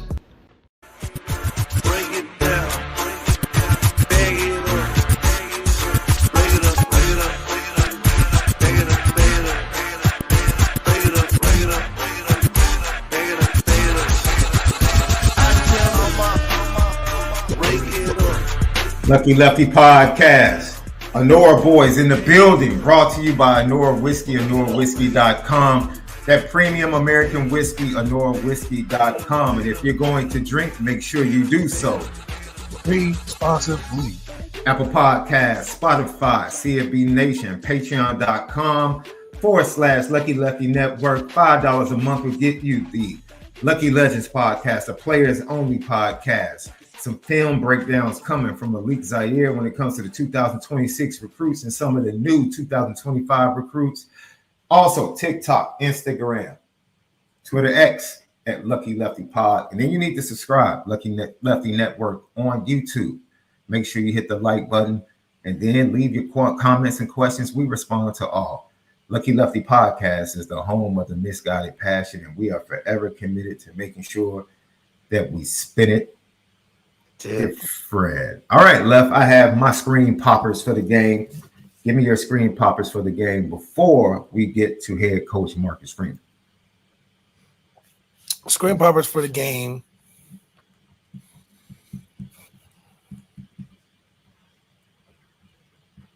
I really thought it was an equal effort across the board. I think the defense of those linebackers, Drake Bowen just stood out in my mind as a screen popper. Leonard Moore had a screen popping play. No, he had a screen popping day.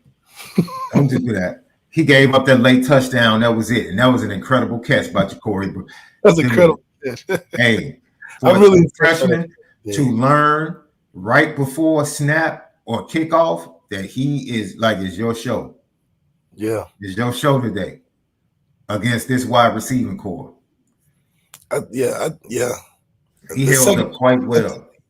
The secondary collectively played really well. Individually, I do think Drake Bowen stood out. Adon made a couple plays. Obviously, Xavier Watts. That's just a lot of defensive guys. But they did. I mean, shoot, they against a good offense, this was a challenge this week, and they were there. You know, it wasn't like we were looking for them to make plays. They were making plays all day. Offensively, you know, I mean, hey, I liked some of the stuff that we were doing. It's just it took everybody, you see what I'm saying? It took everybody to really make that thing happen for us. And so I wanted to give the whole offense kind of the popping, the screen poppers, because it took the whole offense to play all four quarters. You know, it wasn't a solo performance where I thought it's like, man, he just stood above everything else. But, you know, it took everybody's individual plays to make this thing win. So, got to give it to the offense. My screen poppers are Leonard Moore. I have to give it to the true freshman, man. That's a tough position to be put in, bro. And, yo, what he did, it was between him and Drake Bowen for me. Because I said, let me tell you something. The Notre Dame defense is good, but the Notre Dame defense was robotic, in my opinion. And the fire that you look for from your veterans, we kept asking for it. And it's like, maybe they're just not equipped to do it. And in the second half of the Miami, Ohio game, when I saw Drake Bowen make back-to-back plays and bring that fire, I said, okay. That's Michael Stonebreaker, right? That's Chris Zorz. That's that dude. That's that energy dude. That's that Drew Tranquil. Like that's he's just coming down. Yes. Every time. So it's just I love that from Bowen because that's what I felt like we were missing last year. Like he's in the backfield making a tackle. He's not just making a tackle once they cross line. He's like, okay, I see it, boom, I'm shooting to it. Tackle for loss, get hype, team jumping on his back, great. You just remember those plays. That's like the Jaden Osbury 4th down play against who was that? NIU or Miami, one of the two teams. Stops him on 4th down, makes a great play on the man, breaks the ball up. You know, those are the type of deals that you love to see and stick in your mind. Hell, so I do think that Drake Bowen deserves it, but hell, he deserved it last week too, I thought, in terms of just the tone setter. I think Max Bullock perfectly described who Drake Bowen was because he's the same on and off the field. He just represents a linebacker. He's a linebacker at baseball. You know, it's like one of them things. So, I agree with you on that. That's absolutely right. So, and then, dude, and man, look, I would be disingenuous. Jeremiah Love, dog. What are we talking about? That's every game. Every game. You won't win without him. Every game. Effort first. Every game. That's like LeBron won MVP for 9 years straight, but they had to save face but you don't go to the playoffs and finals 9 times in a row. Number 1 was the best player in the world 1 year. That's all that happened. The best player in the world just resided in Chicago 1 year. That's all. That's all. Hey, it happens. It happens. It happens sometimes, bro. LeBron did it with lesser teams. He should have got it for doing it with lesser teams. All I'm telling you for two straight years, man, before injury, the number 1 seed in the East was a dude that wore number 1 in Chicago. That's all I'm saying. And that's him facing the Heatles. That's with him facing the Heatles, ladies and gentlemen. He didn't get very far. It was great that he couldn't go far. That's my joint by the game, dude. Oh yeah, that's okay. He fell short to the team. Hey, that song that was the joint where he was screaming out all his exploits, right? Wasn't that the song that got all the models, Instagram? I mean, all the video girls mad. Yeah. That's another Chicago track by another Chicago legend. I mean, it's all the same. We're just all over. Chicago's just all over the place. Lucky Lefty podcast. So my two are definitely Leonard Moore and Jeremiah Love. Those are the screen poppers of the week, brought to you by ONORA Whiskey. So Marcus Freeman met with the media immediately after the win over Louisville. Needless to say, it was a huge win. Everybody knows that for multiple reasons, and this is how he started off his press conference talking about the game. Man, great win. Obviously wasn't perfect as everybody saw, as we saw, our players saw, but you find a way to get it done when it matters most. Defense had to go out there and prevent them from scoring that last drive, and there's a lot of confidence. I know the game gets close, but there's a lot of confidence we have in our defense. It's why I'm so aggressive as a coach on 4th down. It's just you got a lot of confidence in your defense. I'm proud of them, proud of the coaching staff, proud of the players in terms of how we learned, hopefully, from the lessons that last year taught us. We learned from the lessons of this year, and we were able to go out and perform and get the job done. At the end of the day, we're evaluated like win or no, right? Did you get it done? And we found a way. And we'll go back. We'll clean it up as we go into the bye week, look at the areas of improvement, and have a plan and attack them. We know we got to improve. 7 guaranteed games, if I told them. So we're going to need everybody. We're going to have to continue to get better. But it's a great feeling going into this bye week with a big win. Yeah. I mean, I think it took a little stress off of Marcus Freeman, honestly, because at the end of the day, Marcus Freeman was under a lot of pressure. And it's interesting that the pressure he was under, because we were still winning games. But this was a game that he won, that he needed that feather in his cap to be like, the boat's still afloat. We're not sinking. I know there's things that, and amenities out there. Y'all want the hot tub in the room, and the water pressure to be a little stronger, and the sheets to be a little more comfy, but it's still a 5-star hotel. Obviously, there's things that we can put the basketball court in the gym too, and we can add some different amenities. But this is still the place to be. And I think by him getting this win going into the offseason, he can feel a lot better about himself in regards to, okay, taking a step back, we only lost 1 game in September. Okay, I can still coach my way out of this. Let's make some adjustments and continue to roll like we should. Like, I think we're still on course to be the playoff team that I think we will be. But it just shows how one loss can really change the perspective of how you look at the season up into the bye week. You just feel under a way bigger pressure losing that week 2 game than maybe it actually exists. Maybe it's not such a big pressure. You know what I mean? Maybe it's something more of a case where, the media is giving you the pressure, but in reality, you're still in good position to finish the season how you wanted to. It's still September. Notre Dame usually starts harvesting its crops in November, where teams start to falter. October is a wild month for college football. And even more so now because the conferences are a little more aligned. Things have gotten a little tighter. You know what I mean? So October is going to be crazy for a lot of SEC teams.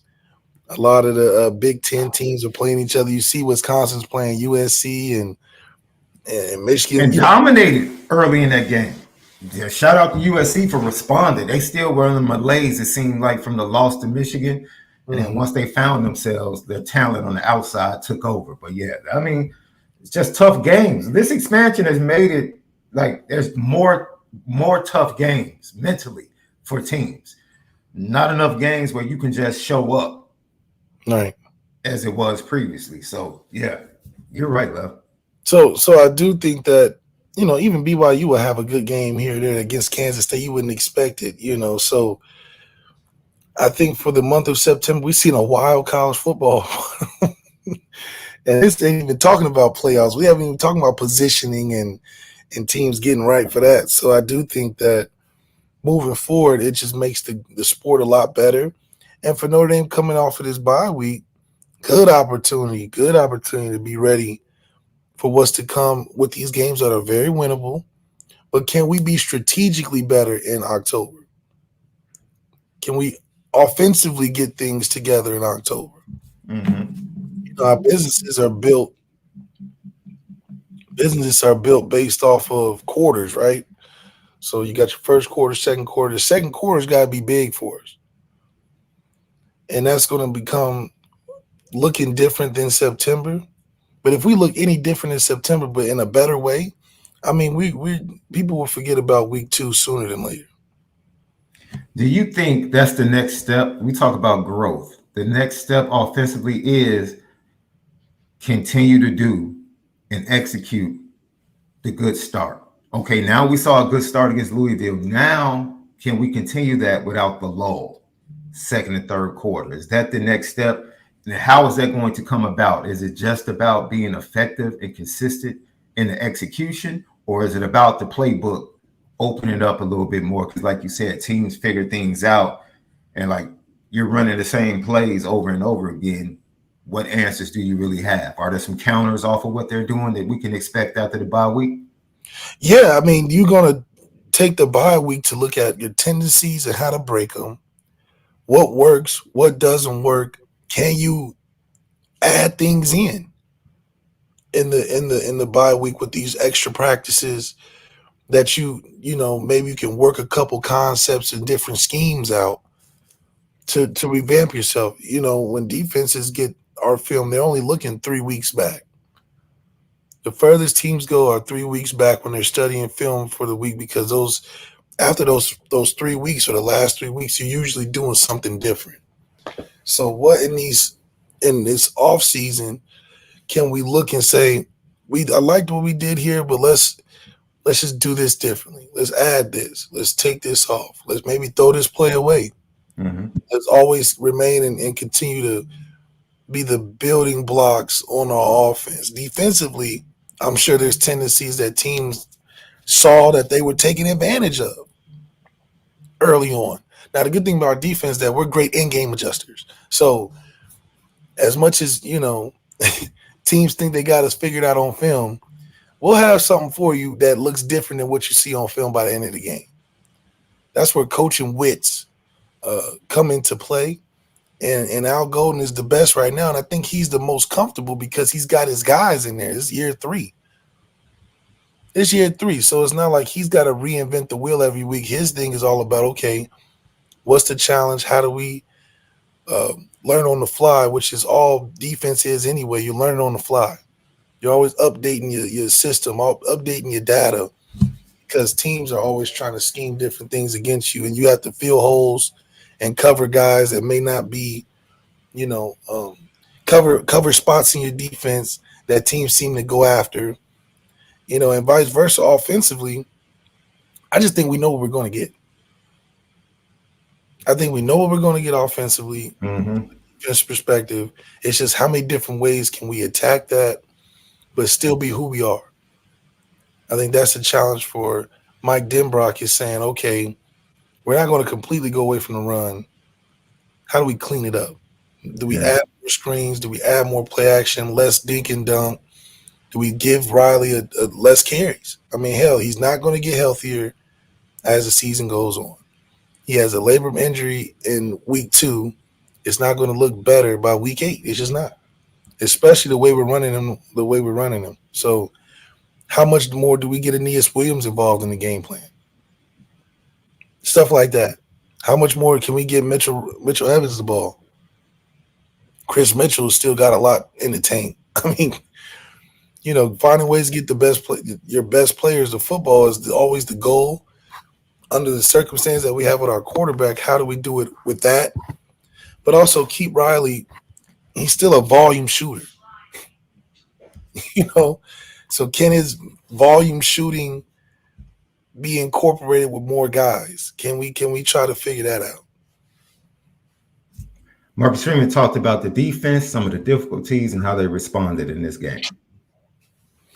How to reload, you know, and that's the coaches and players, and you know, things happen within a game, and you know, your frustration, you want to get mad and scream, and the player feels like crap, but you got to reload and you got to refocus on the next play. That's why this game is so important. Like the ability to win the plays between plays is what's really, I think, makes great teams great. And that's a message I've always said, man. No matter what happens that last play, take the emotion out.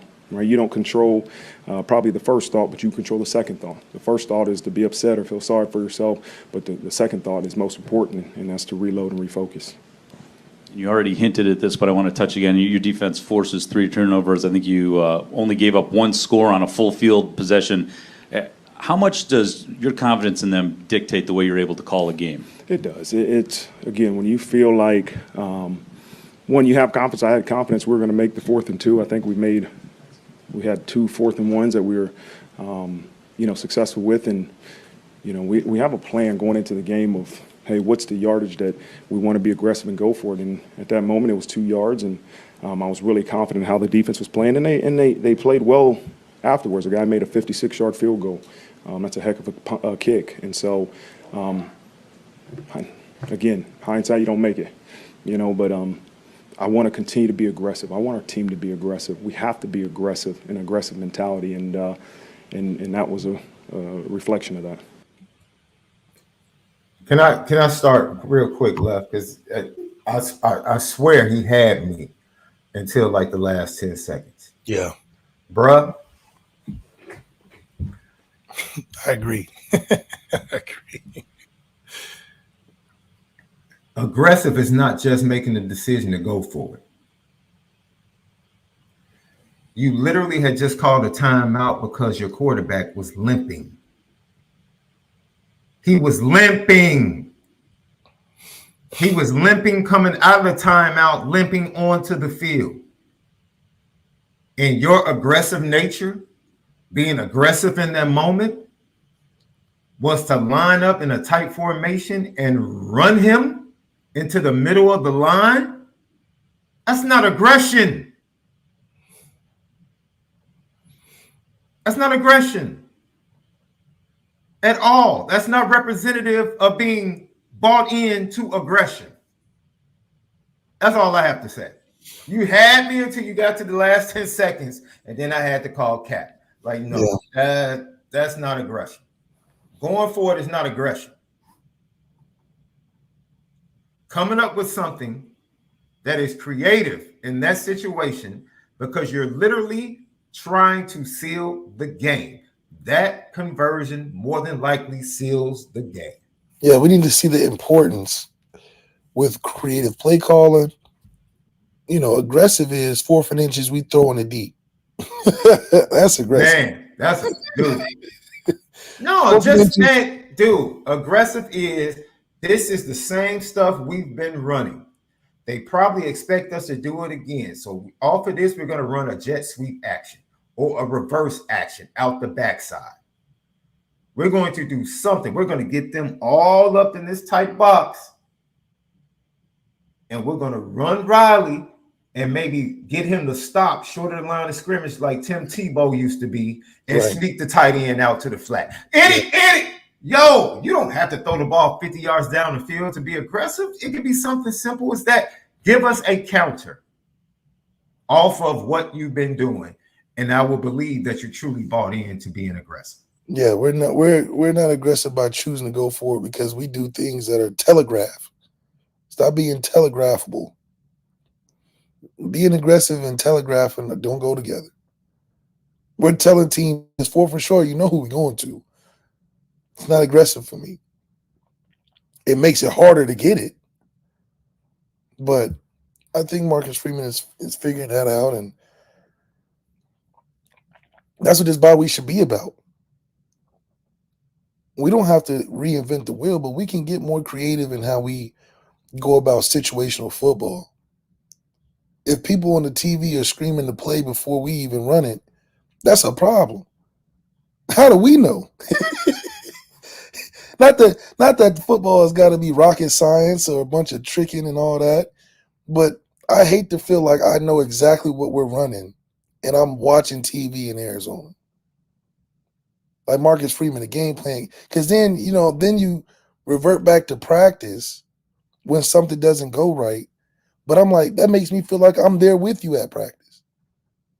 Because if we're going on 4th and 2, 3rd and 5, 4th and inches, and I'm on the TV saying, oh, they're going to run left because this is so obvious.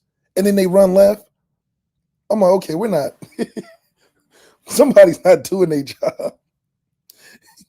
And I feel like I know a little bit about football, but I shouldn't know exactly what we're going to do. And I have no influence on this team. So, Marcus Freeman, fix that for me. Because if I know, the other team definitely knows. The guys that are spending all day trying to stop us, they know what's coming, Do something. Like Kevin Hart said, help me. Help me. Help you. Help me. Help you. Lucky Lefty podcast. He went on to talk about the offense and what happened, starting the game so effective and efficient offensively, and then going through that dry spell. He talked about that. Played lights out the first half, especially offensively. I want to go back and, again, it's hard when you're out there trying to stay focused on every single play. I want to go back and see it was good. We were aggressive, threw some deep balls, had success in run and passing game. Second half we weren't successful. It was, punt, turnover on downs, and then J Love has a great play. Something we worked on all week. That was a big screen, and we knew after that first down, after the timeout, we were going to call that. So, again, let's evaluate it. Continue to be aggressive, both sides of the ball, but especially offensively, man. Riley, and he had a great week and performed really well. And then Leonard Moore ends up leading you with tackles in his first career start. Kind of when did you know you'd have to go to him, and what kind of examples that set for everybody? Yeah, Christian was going to try to go. He had a shoulder strain and a shoulder sprain, and he was going to try to go. We thought he was going to be able to go, and after the pregame warm-up, it wasn't ready. We weren't going to be able to get the job done for what we need him to do. So we went to Leonard, and we have a lot of confidence in Leonard, and Leonard played really well. Yes, he did. He absolutely did. He played phenomenal. Absolutely phenomenal. Freshman. Let's shout out to Marcus Freeman recruiting, Mike Mickens being a great player development, or creating a culture within that secondary to allow freshmen to feel confident to go in there and do their thing. I think that goes a long way, right? And then, shout out to the defense playing collectively as a whole. That's an Al Golden special. If Al Golden can have, guys like Mike Mickens and Biaggi and Max Bullock do their part, Al Golden has seemed to be a great master chef. He'd be like, okay, I'll take a little bit of that, take a little bit of that. We can make something good out of this, right? We working with good ingredients. We're working with good ingredients. The culture's right. The recipes are strong. Remind you a lot like grandma's recipes. And we're going to make this thing work. And for a freshman, once again, we saw Kenny Urlacher flash. We talked about this earlier when the spring came. Defensively, because of how we structured in year 3. Urlacher recovered that the muff punt, right? No, he blocked it. No, I went over the punter's head. I'm sorry. He recovered. He was the first one down there. Yeah, first one down. Yeah. But we talked about it. Our defense is stacked in a year 3 position where anybody can have a good day. And you're going to see more freshmen make plays because of the way the program is shaped defensively in the 3rd year. So this is not only expected, but this is really good to see. And it's great for recruits to see. It's awesome for recruits to be watching Notre Dame games this week and being like, okay, I can see myself there out of high school. I don't have to wonder where guys drop off at. I don't see them until they transfer like a Tobias Merriweather. And we need the same thing for offense, on an offensive effort. Lucky Lefty podcast. So, Left, he then talked about Riley Leonard.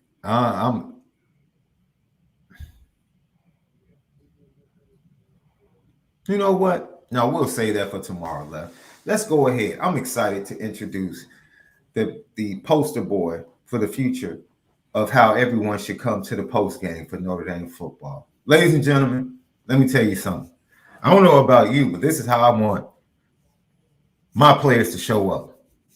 I don't want you smelling like Irish Spring. I don't want you fresh out the shower. This is how I want you to made sure he was right before his post game. I don't need all that. I don't need you fresh to death, the waves popping. I don't need that. I don't want that. This is what I want at post game, baby. This right here, this is how you show up. This is practicing for post game after winning a championship, because this is how the post game is going to look after the championship. This is how you're going to show up. Dress rehearsal, Drake Bowen. This is how you show up, Leonard. We just kind of settled down. Uniform still on. Still on. Look at that. Just kind still of on. stuff that they were just trying to throw at us, see what would stick. And So we came out at halftime. We got everything settled down. We talked through a couple different plays that would work here and there, and we just went out and executed. We got everybody on the same page. DBs did what they needed to do. Interior and front seven did what they needed to do, and we just executed in the second half. Obviously, without Jack being there, you got more playing time than you have in most high leverage situations like this. What prepared you? What did he help prepare you for this? Because this was clearly a breakout performance for you.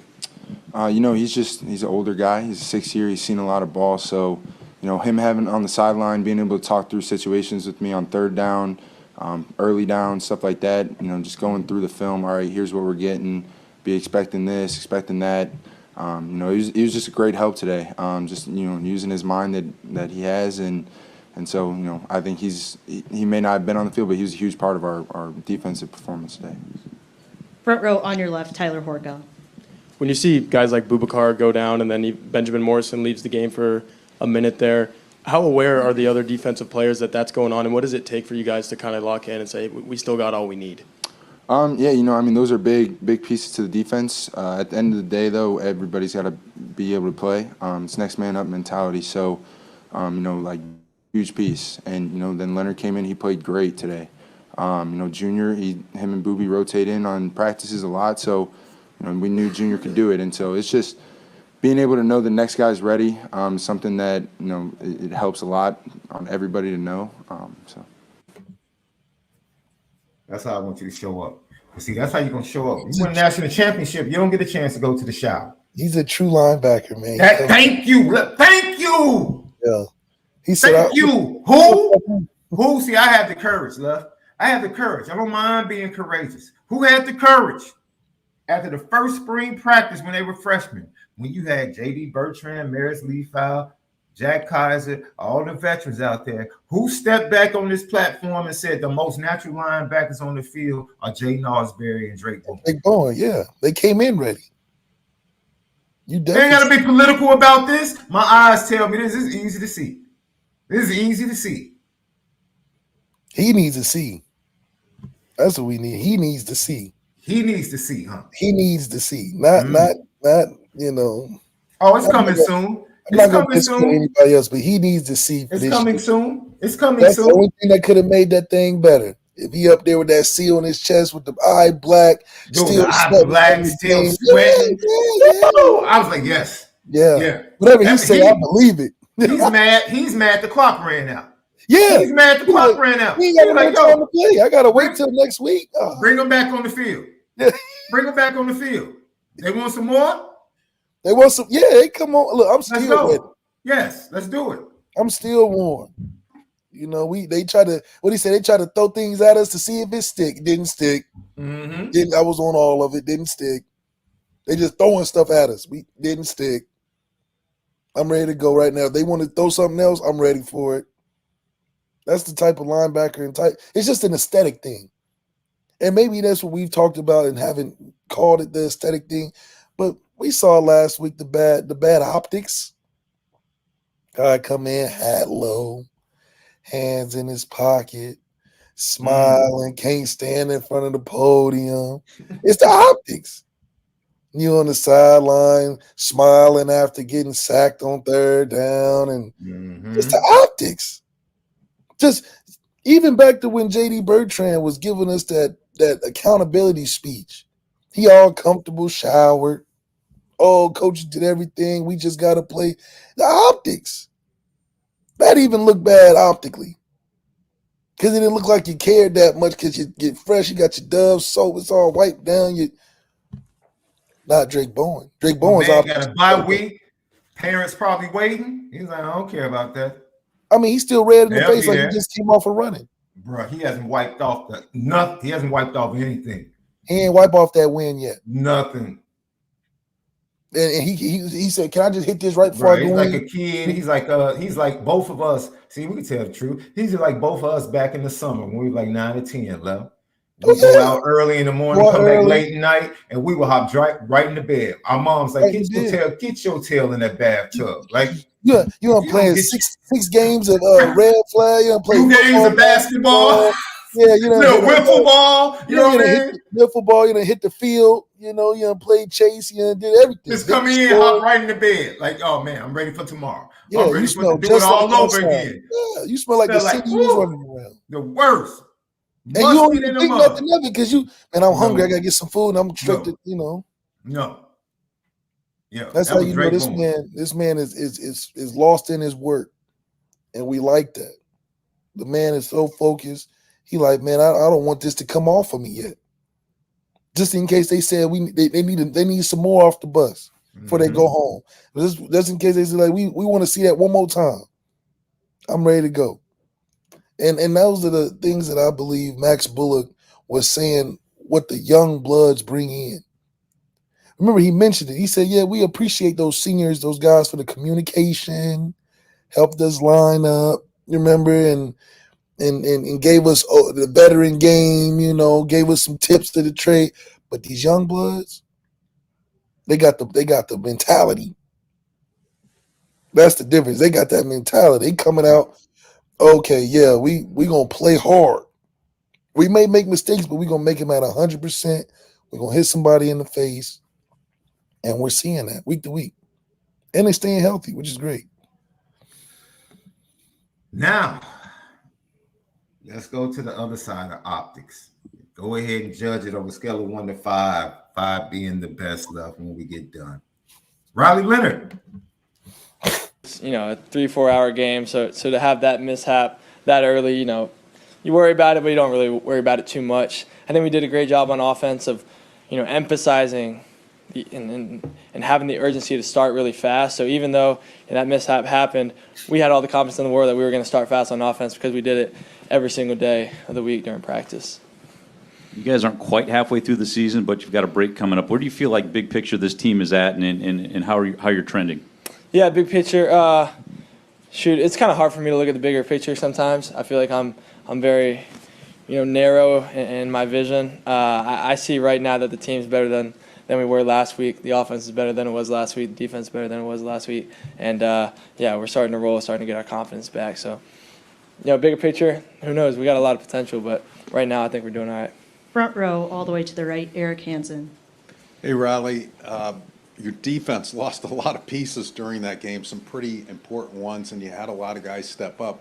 I'm sure you're busy while they're on the field, but what can you say about the defense and the way that they stayed up? Yeah, I am busy. I didn't really see many of the injuries. I got to pay more attention, but we didn't miss a beat. The guys came in and they balled out. I think we have a very mature young group of guys on this team who are able to come in and fulfill roles. I saw a lot of young guys out there making plays. Really exciting to see that, and nobody hesitates whenever these guys have to go in. Everybody's got all the confidence in the world in them, so I'm proud of them.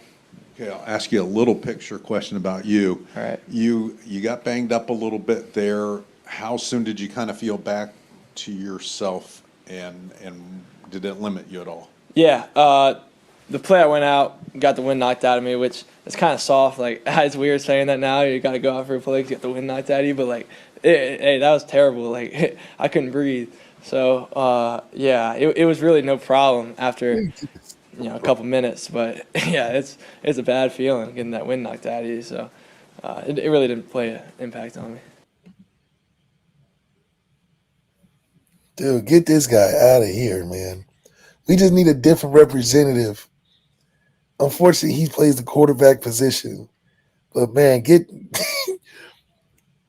be babbling like who in this presidential election, just ain't saying nothing.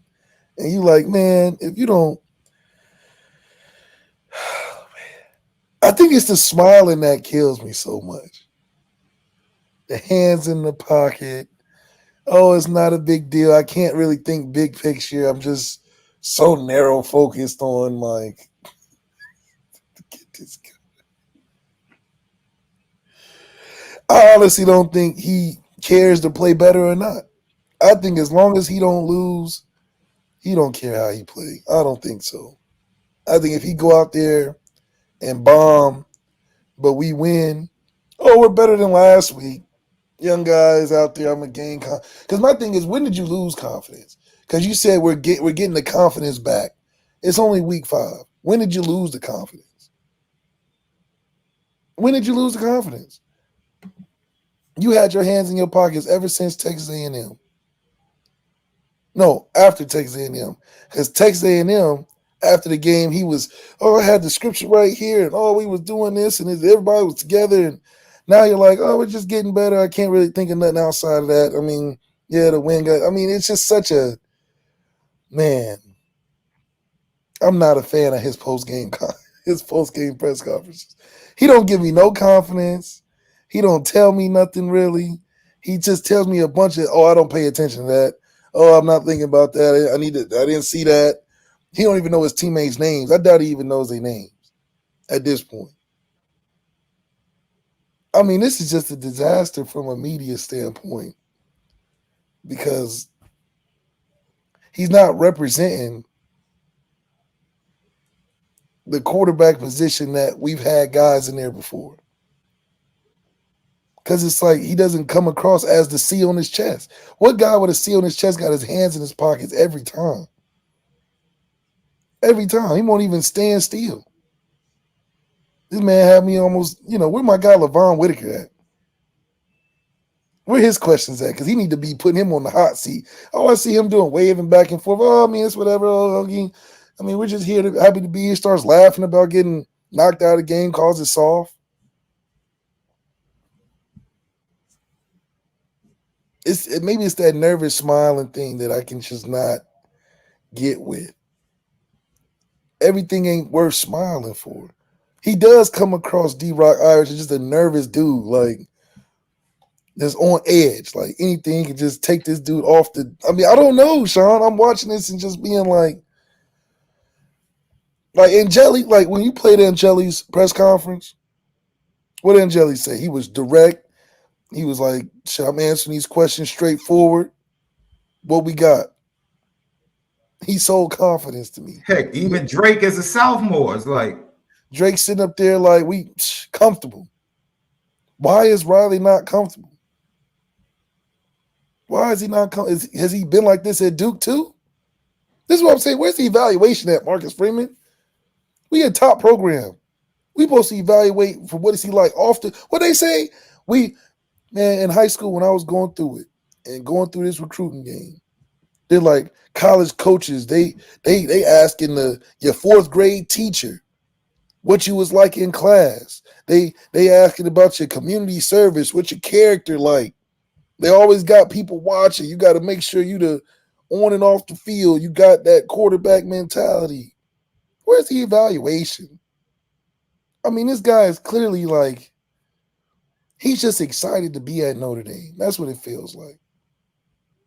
With no type of onus of the expectations or pressure it is to be the quarterback at Notre Dame. It's just like, y'all gave me $1 million. I'm just going to be chilling.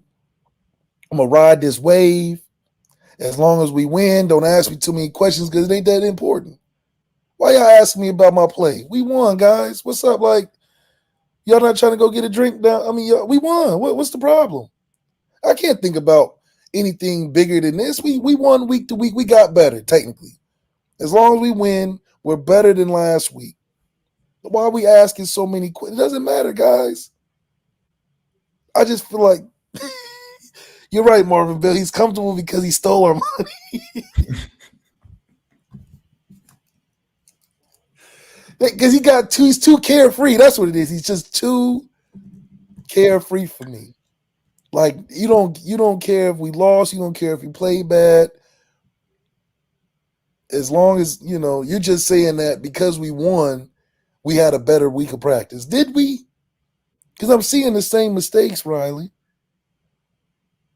I don't really see you getting better in your play. I just see things are wide open. You just hitting them. Jaden Grayhouse was wide. Sean, you could have hit it. I could have hit it with my right hand. It was that open. And you still underthrew it. We don't want to be picky about our touchdowns, but you still underthrew it. So does Marcus, because Marcus Freeman is backing this guy. That's what's so crazy. So I don't know, man. It's just maybe it's a personality thing. But it goes back to when you don't have to earn nothing. and you just been gifted this beautiful ride, you don't care about cleaning the car twice a week and going through the, some people, but they car washes, they get that thing scrubbed down twice a week. Even the littlest thing, I gotta go to car wash, I gotta go clean this up. But when you a trust fund baby, an NIL baby, well, that's your first pick is Lamborghini. You didn't have to get the Toyota Corolla. You went straight to Lamborghini. So you treating it like a Toyota Corolla because you don't it's like, man, I got this free Lambo. It's a Lambo. Well, I gotta clean it. If the shorties see me in the Lambo, they gonna jump in. I don't need to detail this thing, keep it running. It is what if I get down the street from point A to point B, I'm good. It's a Lambo. Why are we talking about this? The seats don't smell that great. Who cares? It's a Lambo. I got it as soon as I got here. I didn't have to earn it. Our boy Gino with the GTB. Riley Leonard's face looks like, do you think they found out? Do they know after he took the NIL money?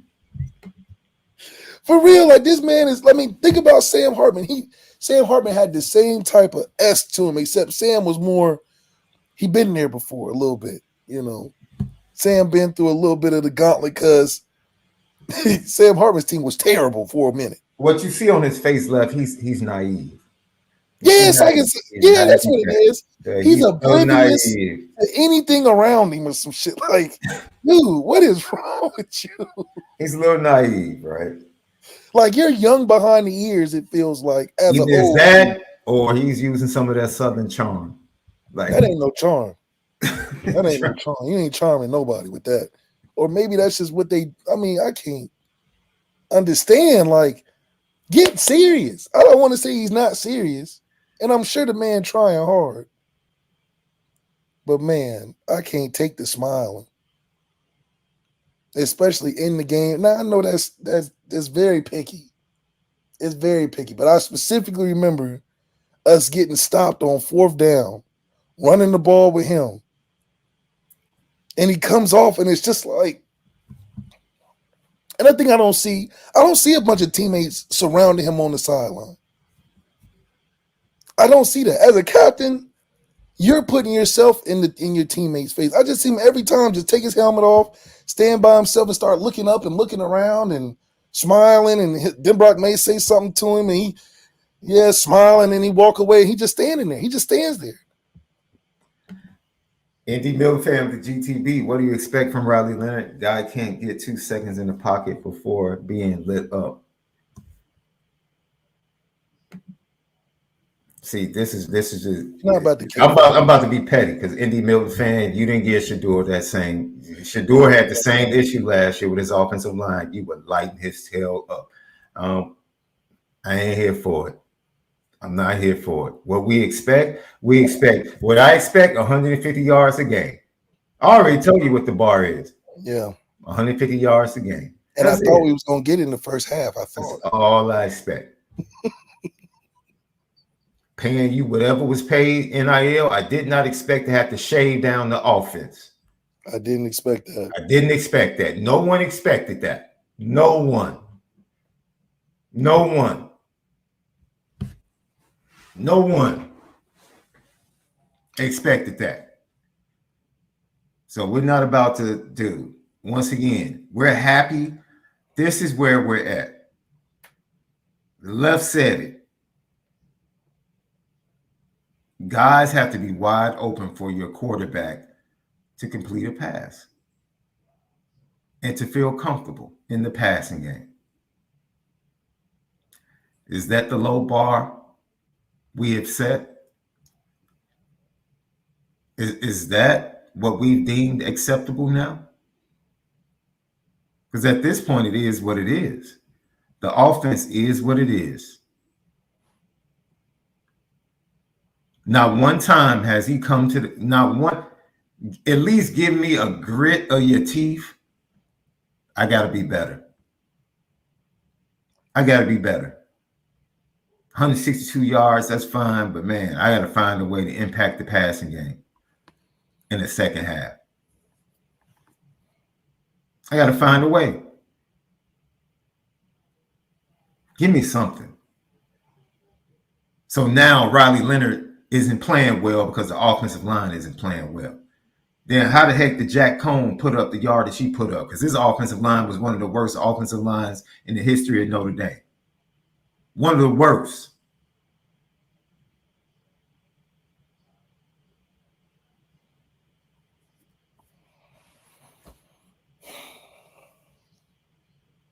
We're basically saying everything has to be perfect for our quarterback in the passing game. The receivers have to run the precise routes. Offensive line has to have perfect pass pro. What do you mean?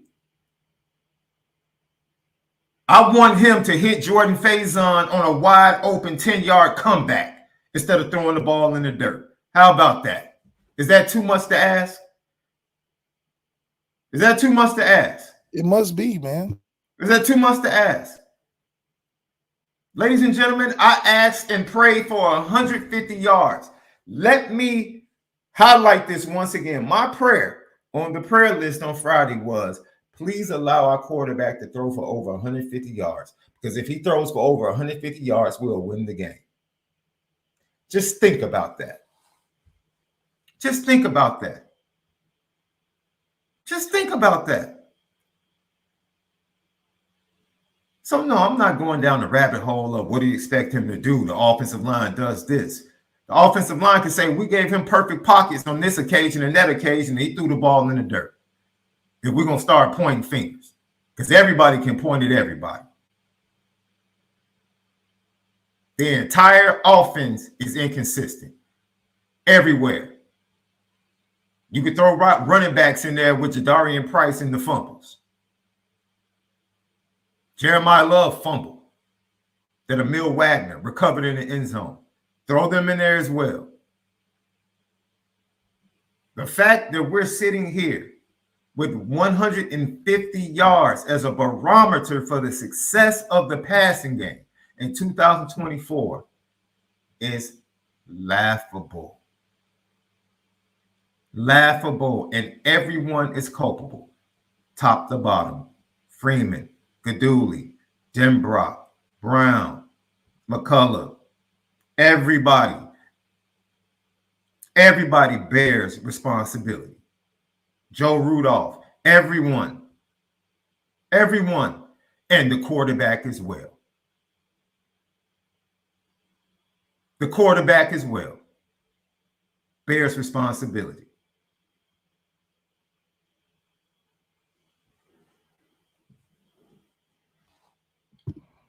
It's just like, man, I can't, bro. I can't, man. I can't. I told people in the summer this is an unfair situation for Riley Leonard. I said it. This is an unfair situation for Riley Leonard. I could see it coming from a mile away. I saw it coming. And now that it's playing out, I'm not shocked at all. I'm not shocked at all. I'm just not. I'm not. Now, I agree wholeheartedly that if Charles Jagasaw was the starting left tackle, pass pro would be a lot better. Pass pro would be a whole lot better.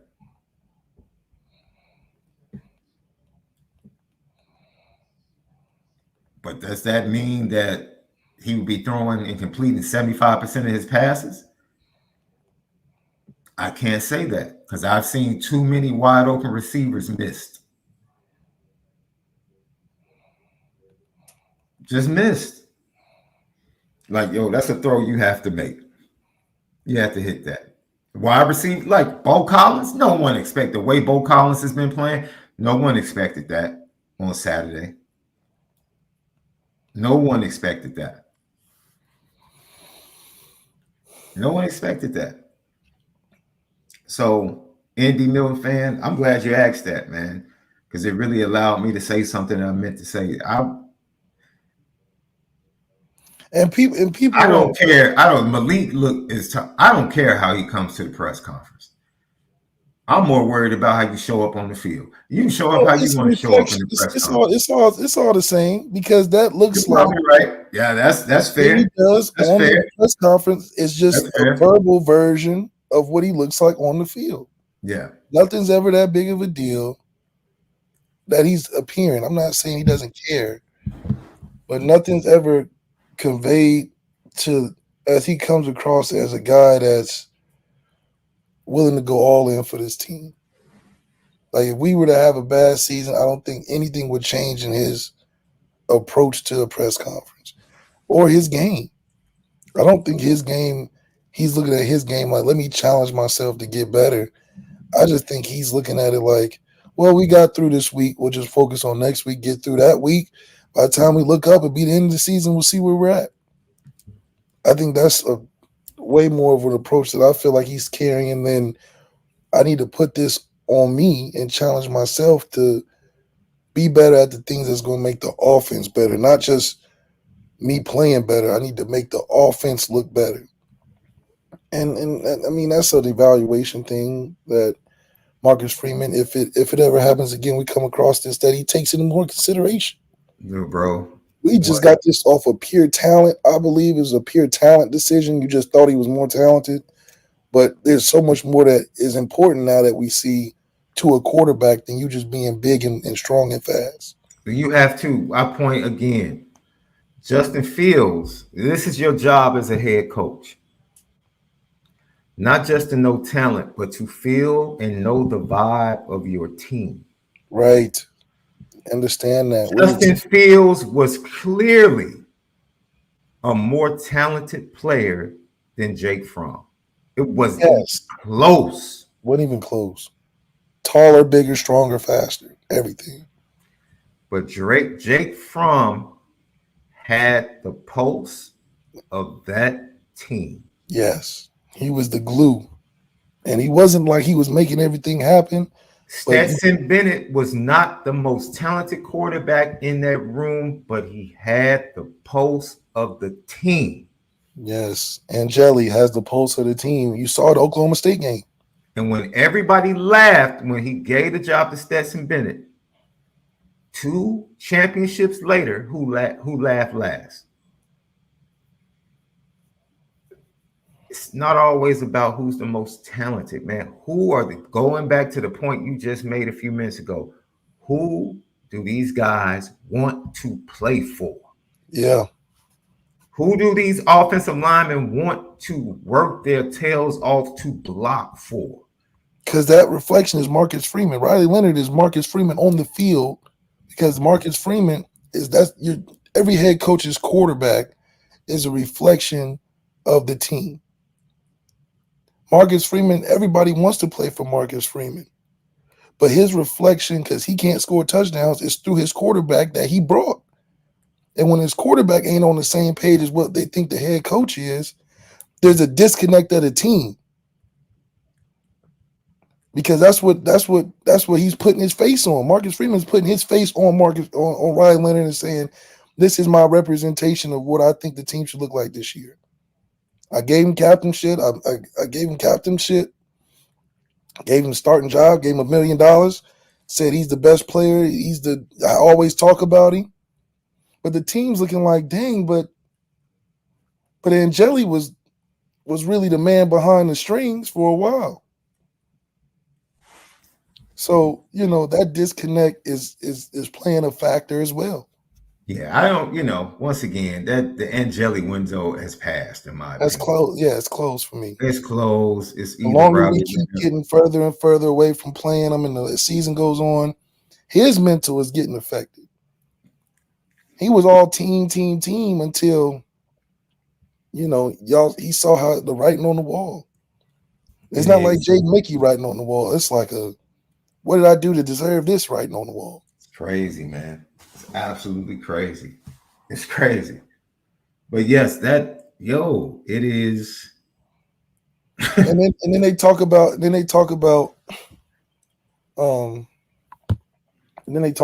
Texas situation. Left. before you get to the Texas situation, this just hit me. He's cool throwing for 150.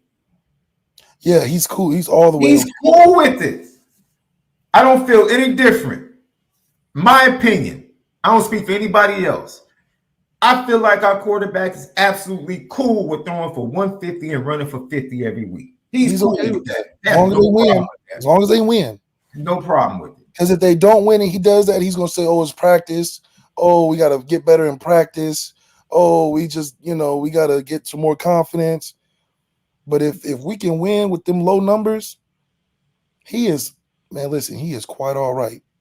You can just tell. He's not in there saying, oh, I need to specifically raise this part of my game. He's telling you about getting confidence from underthrows.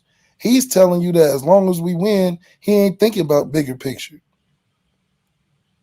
He can't tell you schematically what needs to be better. He just says, oh, I need to practice better, clean some things up. We'll be okay.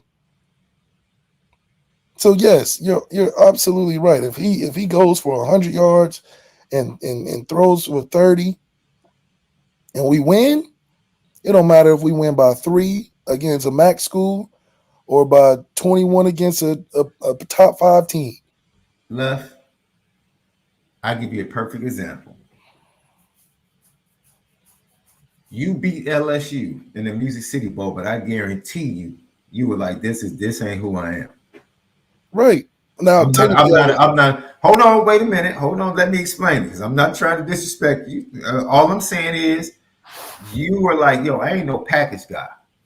I don't need no help to beat them. Yes. I could have gone in on that last drive and thrown the ball, just like Ed. So you're not about to. I'm about to show you. Don't relegate me to just being a package dude that can run the ball. You're not about to do that. Riley's personality is a package dude. I think he will be completely okay if Marcus Freeman was like, hey, we're gonna work. That's my point. You weren't okay with that. No. That's why our locker room our quarterback room was contentious. Because I wasn't okay with that. And hell, Ev wasn't okay with it either, which is fine. But we wasn't okay with being half relegated. Right. We was not okay with being half the man. Naturally, in the quarterback room, we shouldn't be. Hell, me and Deshaun wasn't okay with being half the man. That's why the thing couldn't work that long. These guys are okay with it. Just I can already just tell. Like if I'm telling you, if Geno could do it, Marcus Freeman came to him and was like, "Look, we're gonna 2 platoon this thing for the rest of the season." Ryan Leonard, anything would probably be like, "Thank God, thank God." So, yeah, I think that the value of what it means to be the quarterback position needs to be valued a little bit more. Lucky Lefty Podcast. We got a super chat from my boy Jay Lamont. Thank you for the super chat. Riley gives off that Ned Flinders energy. I'm just saying. That's a good one. Yo, crazy information.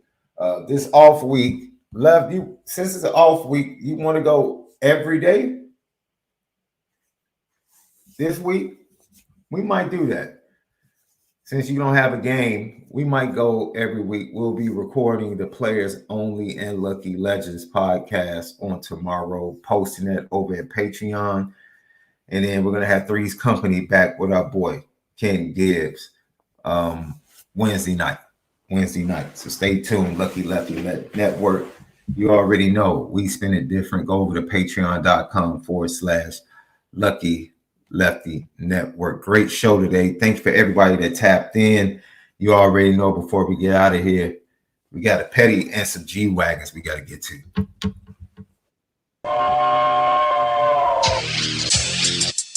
Petticoat.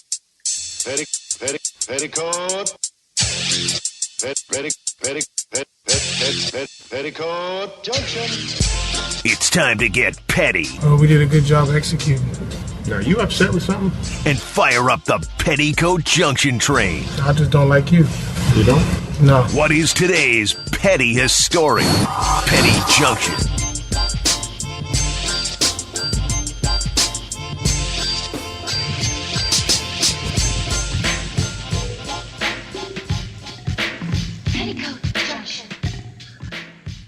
Petty Junction brought to you by Nora Whiskey and NoraWhiskey.com. That premium American whiskey, NoraWhiskey.com. If you drink, make sure you drink responsibly. Shout out to our boy Coach Vic. I hope the missus enjoyed the return of the Petty Train. And I want to get serious for a second, right? I want to put the Notre Dame fan base on the Petty Train. Look, man, you won. Act like it. Have your angst. Have your issues, talk about it, but you won. But even more than that, to the Notre Dame football players, alums that had the audacity to throw shade at Benjamin Morrison, sharing his game gloves with Jaden Mickey as he walked off the field and making your feelings known publicly. You disgrace me. You disgrace me. Because, see, I've been a brother before. And I've had my brother do some things that I'm not proud of. Both of my younger brothers. But the one thing I would never do in calling myself a brother is publicly say something about it. That's clownery. That's clownery. And to publicly say that he's not a brother, he wasn't worthy of receiving that gift from Benjamin Morrison, especially after all the personal stuff he's dealing with and the personal things his father's dealing with, it's embarrassing. It's embarrassing. I'm not naming names. You can go look at it on Twitter. It's embarrassing. Who are you? The young man he's earning the same degree that you earned. You're mad because the business of football now dictates that decisions have to be made a little bit earlier than it was when you played. You're mad about that.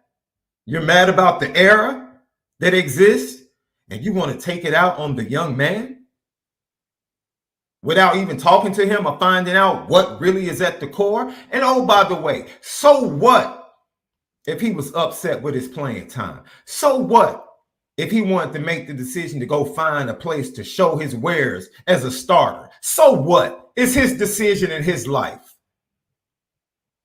He's earned his degree. He did his bid educationally. He doesn't owe you anything. He doesn't owe this university anything. Who? Jaden Mickey. Oh, the Jaden Mickey. Come on, guys. Y'all being. And for former Notre Dame players to be upset with Benjamin Morrison giving his game gloves to Jaden Mickey as they walked up the tunnel, and his teammates showing him love. Not just one, not just two of them. The whole team. The whole team showing him love. No one knows him or his situation. If he had disrespected the locker room, if he was a cancer in the locker room, he wouldn't be doing that. He doesn't get that love. He doesn't get that love. Yeah, Toma, you tripping. I remember that. Yeah, Toma, you tripping. I said I wasn't gonna say any names. No. I said I wasn't saying names. I know exactly what you're talking about. Because come on, Robbie. But it goes back to it goes back to where this all is. With all this NIL stuff and the news stuff, it's really muddled a lot of what guys that are in my generation of football don't quite understand as it relates to the locker room. Locker room chemistry changed when the transfer portal became open, when the NIL started to go, because guys understand their own brands. And you would instantly become a hater for a guy where a lot of us been in situations when we couldn't do this transfer thing, where you just know that, oh man, you know you're going to get screwed because you can't leave. And that window passes. Now you got to be one of those guys that hope by senior year you get on the field and everybody has these, oh man, he's worked so hard his whole 5 years of being here. That's over with. Oh, I have so much respect because he stuck it out when guys were better than him and he didn't leave. That's over with. Everybody understood Jaden Mickey's situation. It's like, and everybody was like, man, go get your money. No different than Clarence Lewis. The window passed. They recruited better guys. Nobody's hating on that because the whole good old luck, the good old college try, stay through the BS. It's not cool no more. It's not. And a lot of that was Robbie's story. You know, the ups and downs of being at Notre Dame and, you know, your position being in flux and it not always being perfect. Yes, we know football is not always being perfect, but at least now you're in way more control of your fate as an individual as it pertains to the team than ever been before. And guys can gain respect for that. You don't get that type of adoration and guys coming up to you and showing you that much love if you did it the wrong way, if they didn't want you there. Everybody was like, damn, I see why you leaving, bro. It's getting tight up in this DB room. Every time we turn around and put a young guy in there. Who cares? Okay, this is my point. So now we have a problem with somebody being honest about where they stand. Honest. We have a problem with a young man being honest about, yo, this is Leonard Moore and Carson. Yeah. Let me go find a place where I can confidently know that I'm going to get a lot of plays, the plays needed to show my wares to the NFL scouts. And now we want to call him a quitter? Finally, he takes the opportunity to do what's best for him after giving Notre Dame, obviously, the way his teammates reacted to him on Saturday. Obviously, he's given Notre Dame everything he has. And he took a moment to think about himself and his family. And we had a problem with that?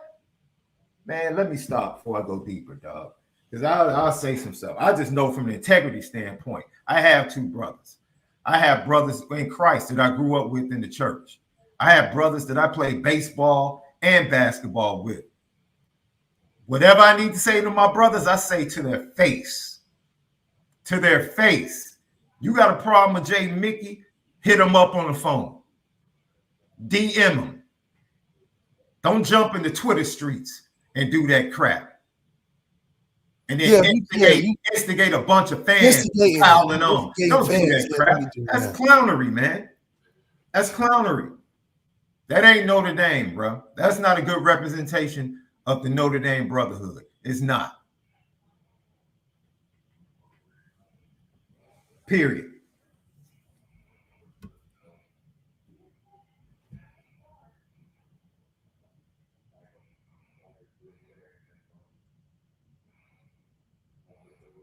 It's crazy, bro. That's why I tweeted out yesterday. I cannot believe the ND on ND crime in these Twitter streets. What is happening? Is that really how we feel? Is that really how we feel after this game? And about that that was a dope moment. How about the fact that Jay Mickey was at the game? How about that? How about that? As a regular clothes. He didn't try to get on the sideline. He didn't try to get on the sideline. He didn't try to be dressed in the jersey. He said, I am a regular. I'm gone. I've made my decision, which we talked about. Notre Dame is about making decisions. And when you don't make decisions, everything just gets highlighted and everything gets put on a bigger stage because now those decisions impact a lot of people. And when you can make a decisive decision like Jaden Mickey, that's all the respect that they're giving him. Hell, I made the decision. I graduated. And after the season, I was out here. You're a quitter, Lev. You're a quitter. No, I graduated. You're not part of this brotherhood. You're a quitter. No, I'm definitely a part of it. You're a quitter, Lev. You don't have the respect from the OGs. You're a quitter. This clown stuff out of here.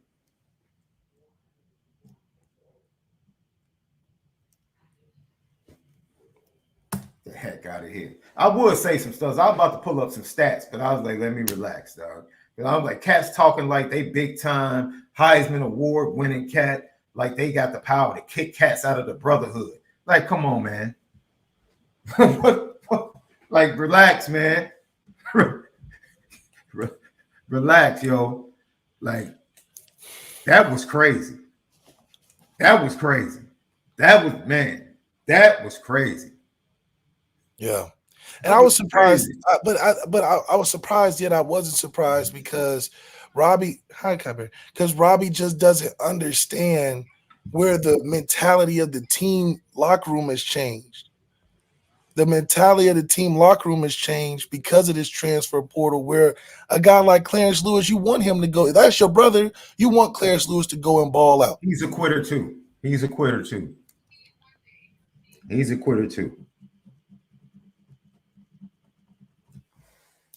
It's just crazy, man. Hey, we got some G-Wagon keys to point out. Shedeur Sanders and Travis Hunter. Man, I got your keys. I got your Mercedes fobs right here, bro.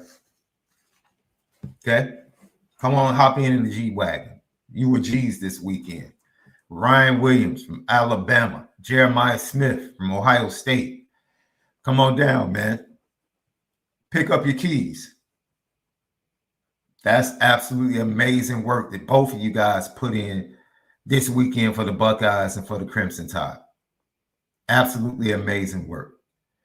Once again, we have to give out G-Wagon keys. Come on. Jaden Daniels, what he's doing for the Washington Commanders in first place in the NFC East. It's absolutely amazing. Absolutely amazing. So, man, let me tell you something. These young quarterbacks, it seems like someone in the chat said it earlier, scoring is down in the NFL. The bar for passing yards to win games now is so much lower than it ever was. You're talking about 250 yards, like guys like Joe Burrow, Patrick Mahomes are consistently throwing for 250, 262, 270. And that's really like the best fantasy stats of the week at the quarterback position. It really is amazing what we're watching as far as numbers offensively in college and the pros. So with that being said, I want to talk about one more person that's in the G-Wagon.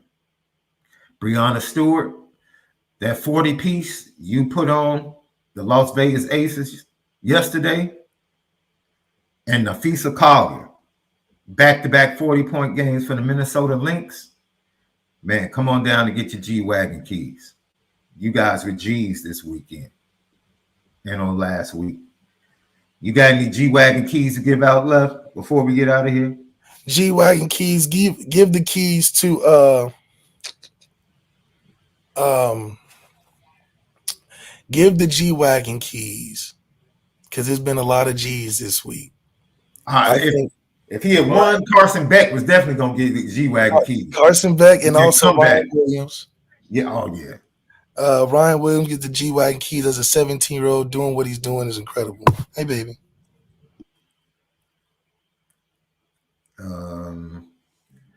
Newt Rockney, I don't know if you're asking a serious question or you trying to troll, but oh yes, that's a good call, Indy Milk fan. Let me tell you something. Shout out to Cam Ward, right? Because Miami, by the way, Left, who did I give as my sleeper game of the week? The Miami Virginia Tech game. Yes, sir. I told you, because matchups. That's a natural rivalry for sure. Matchups. I knew it. I'm like, yo, this is going to be a sticky game. And if Brent Pry, up 13, didn't go for a fake field goal, instead of just going up 2 touchdowns like he should have with a confident team, letting Miami back in the game, they probably walk out of there with a win, and it doesn't come down to the people in Charlotte, North Carolina, the review room, getting a call from the commissioner saying, hey, we need Miami in the playoffs. Because you know that's what happened. That's why they took so long to review it. Man, we need Miami in the playoffs. Y'all need to go ahead and reverse this call. And then Vandergrift definitely played a good game towards the end. But once again, Kentucky won the game, but that was pretty much Ole Miss giving the game away as much. It seems like, yo, Whew. Teams are really giving games away now, Left. They're giving games away. Giving games away. Yeah. Lucky Lefty podcast. So, Left, great show today. Thank you for all of you that jumped in at some point, jumped into the chat. Chat was lit as always. LL Nation, ND Nation. We thank you guys so much. No game for us this week. No Marcus Freeman press conference, but we're going to spread out the coverage. We're going to break down some film, talk about recruits that visited, look at their film this week, and we're going to be real nice, man. We're going to help you survive. We're going to try and go every day this week. We're going to try and go every day for you this week. Lucky Lefty podcast. We spin it different. So tomorrow we're going to hear from Jaden Greathouse. We're going to hear a little bit more from Marcus Freeman. And then we're going to look forward to the second half. We're going to look forward to the second half, big picture, before we begin to focus on Stanford. So for Left, SD2 Mics, don't forget patreon.com/Lucky Lefty Network. Patreon.com/Lucky Lefty Network. Go over there right now. We're recording Lucky Legends and Players Only tomorrow. We appreciate you guys. Most of all, other than having a great day, continue to make sure that you spin it different. You guys be blessed.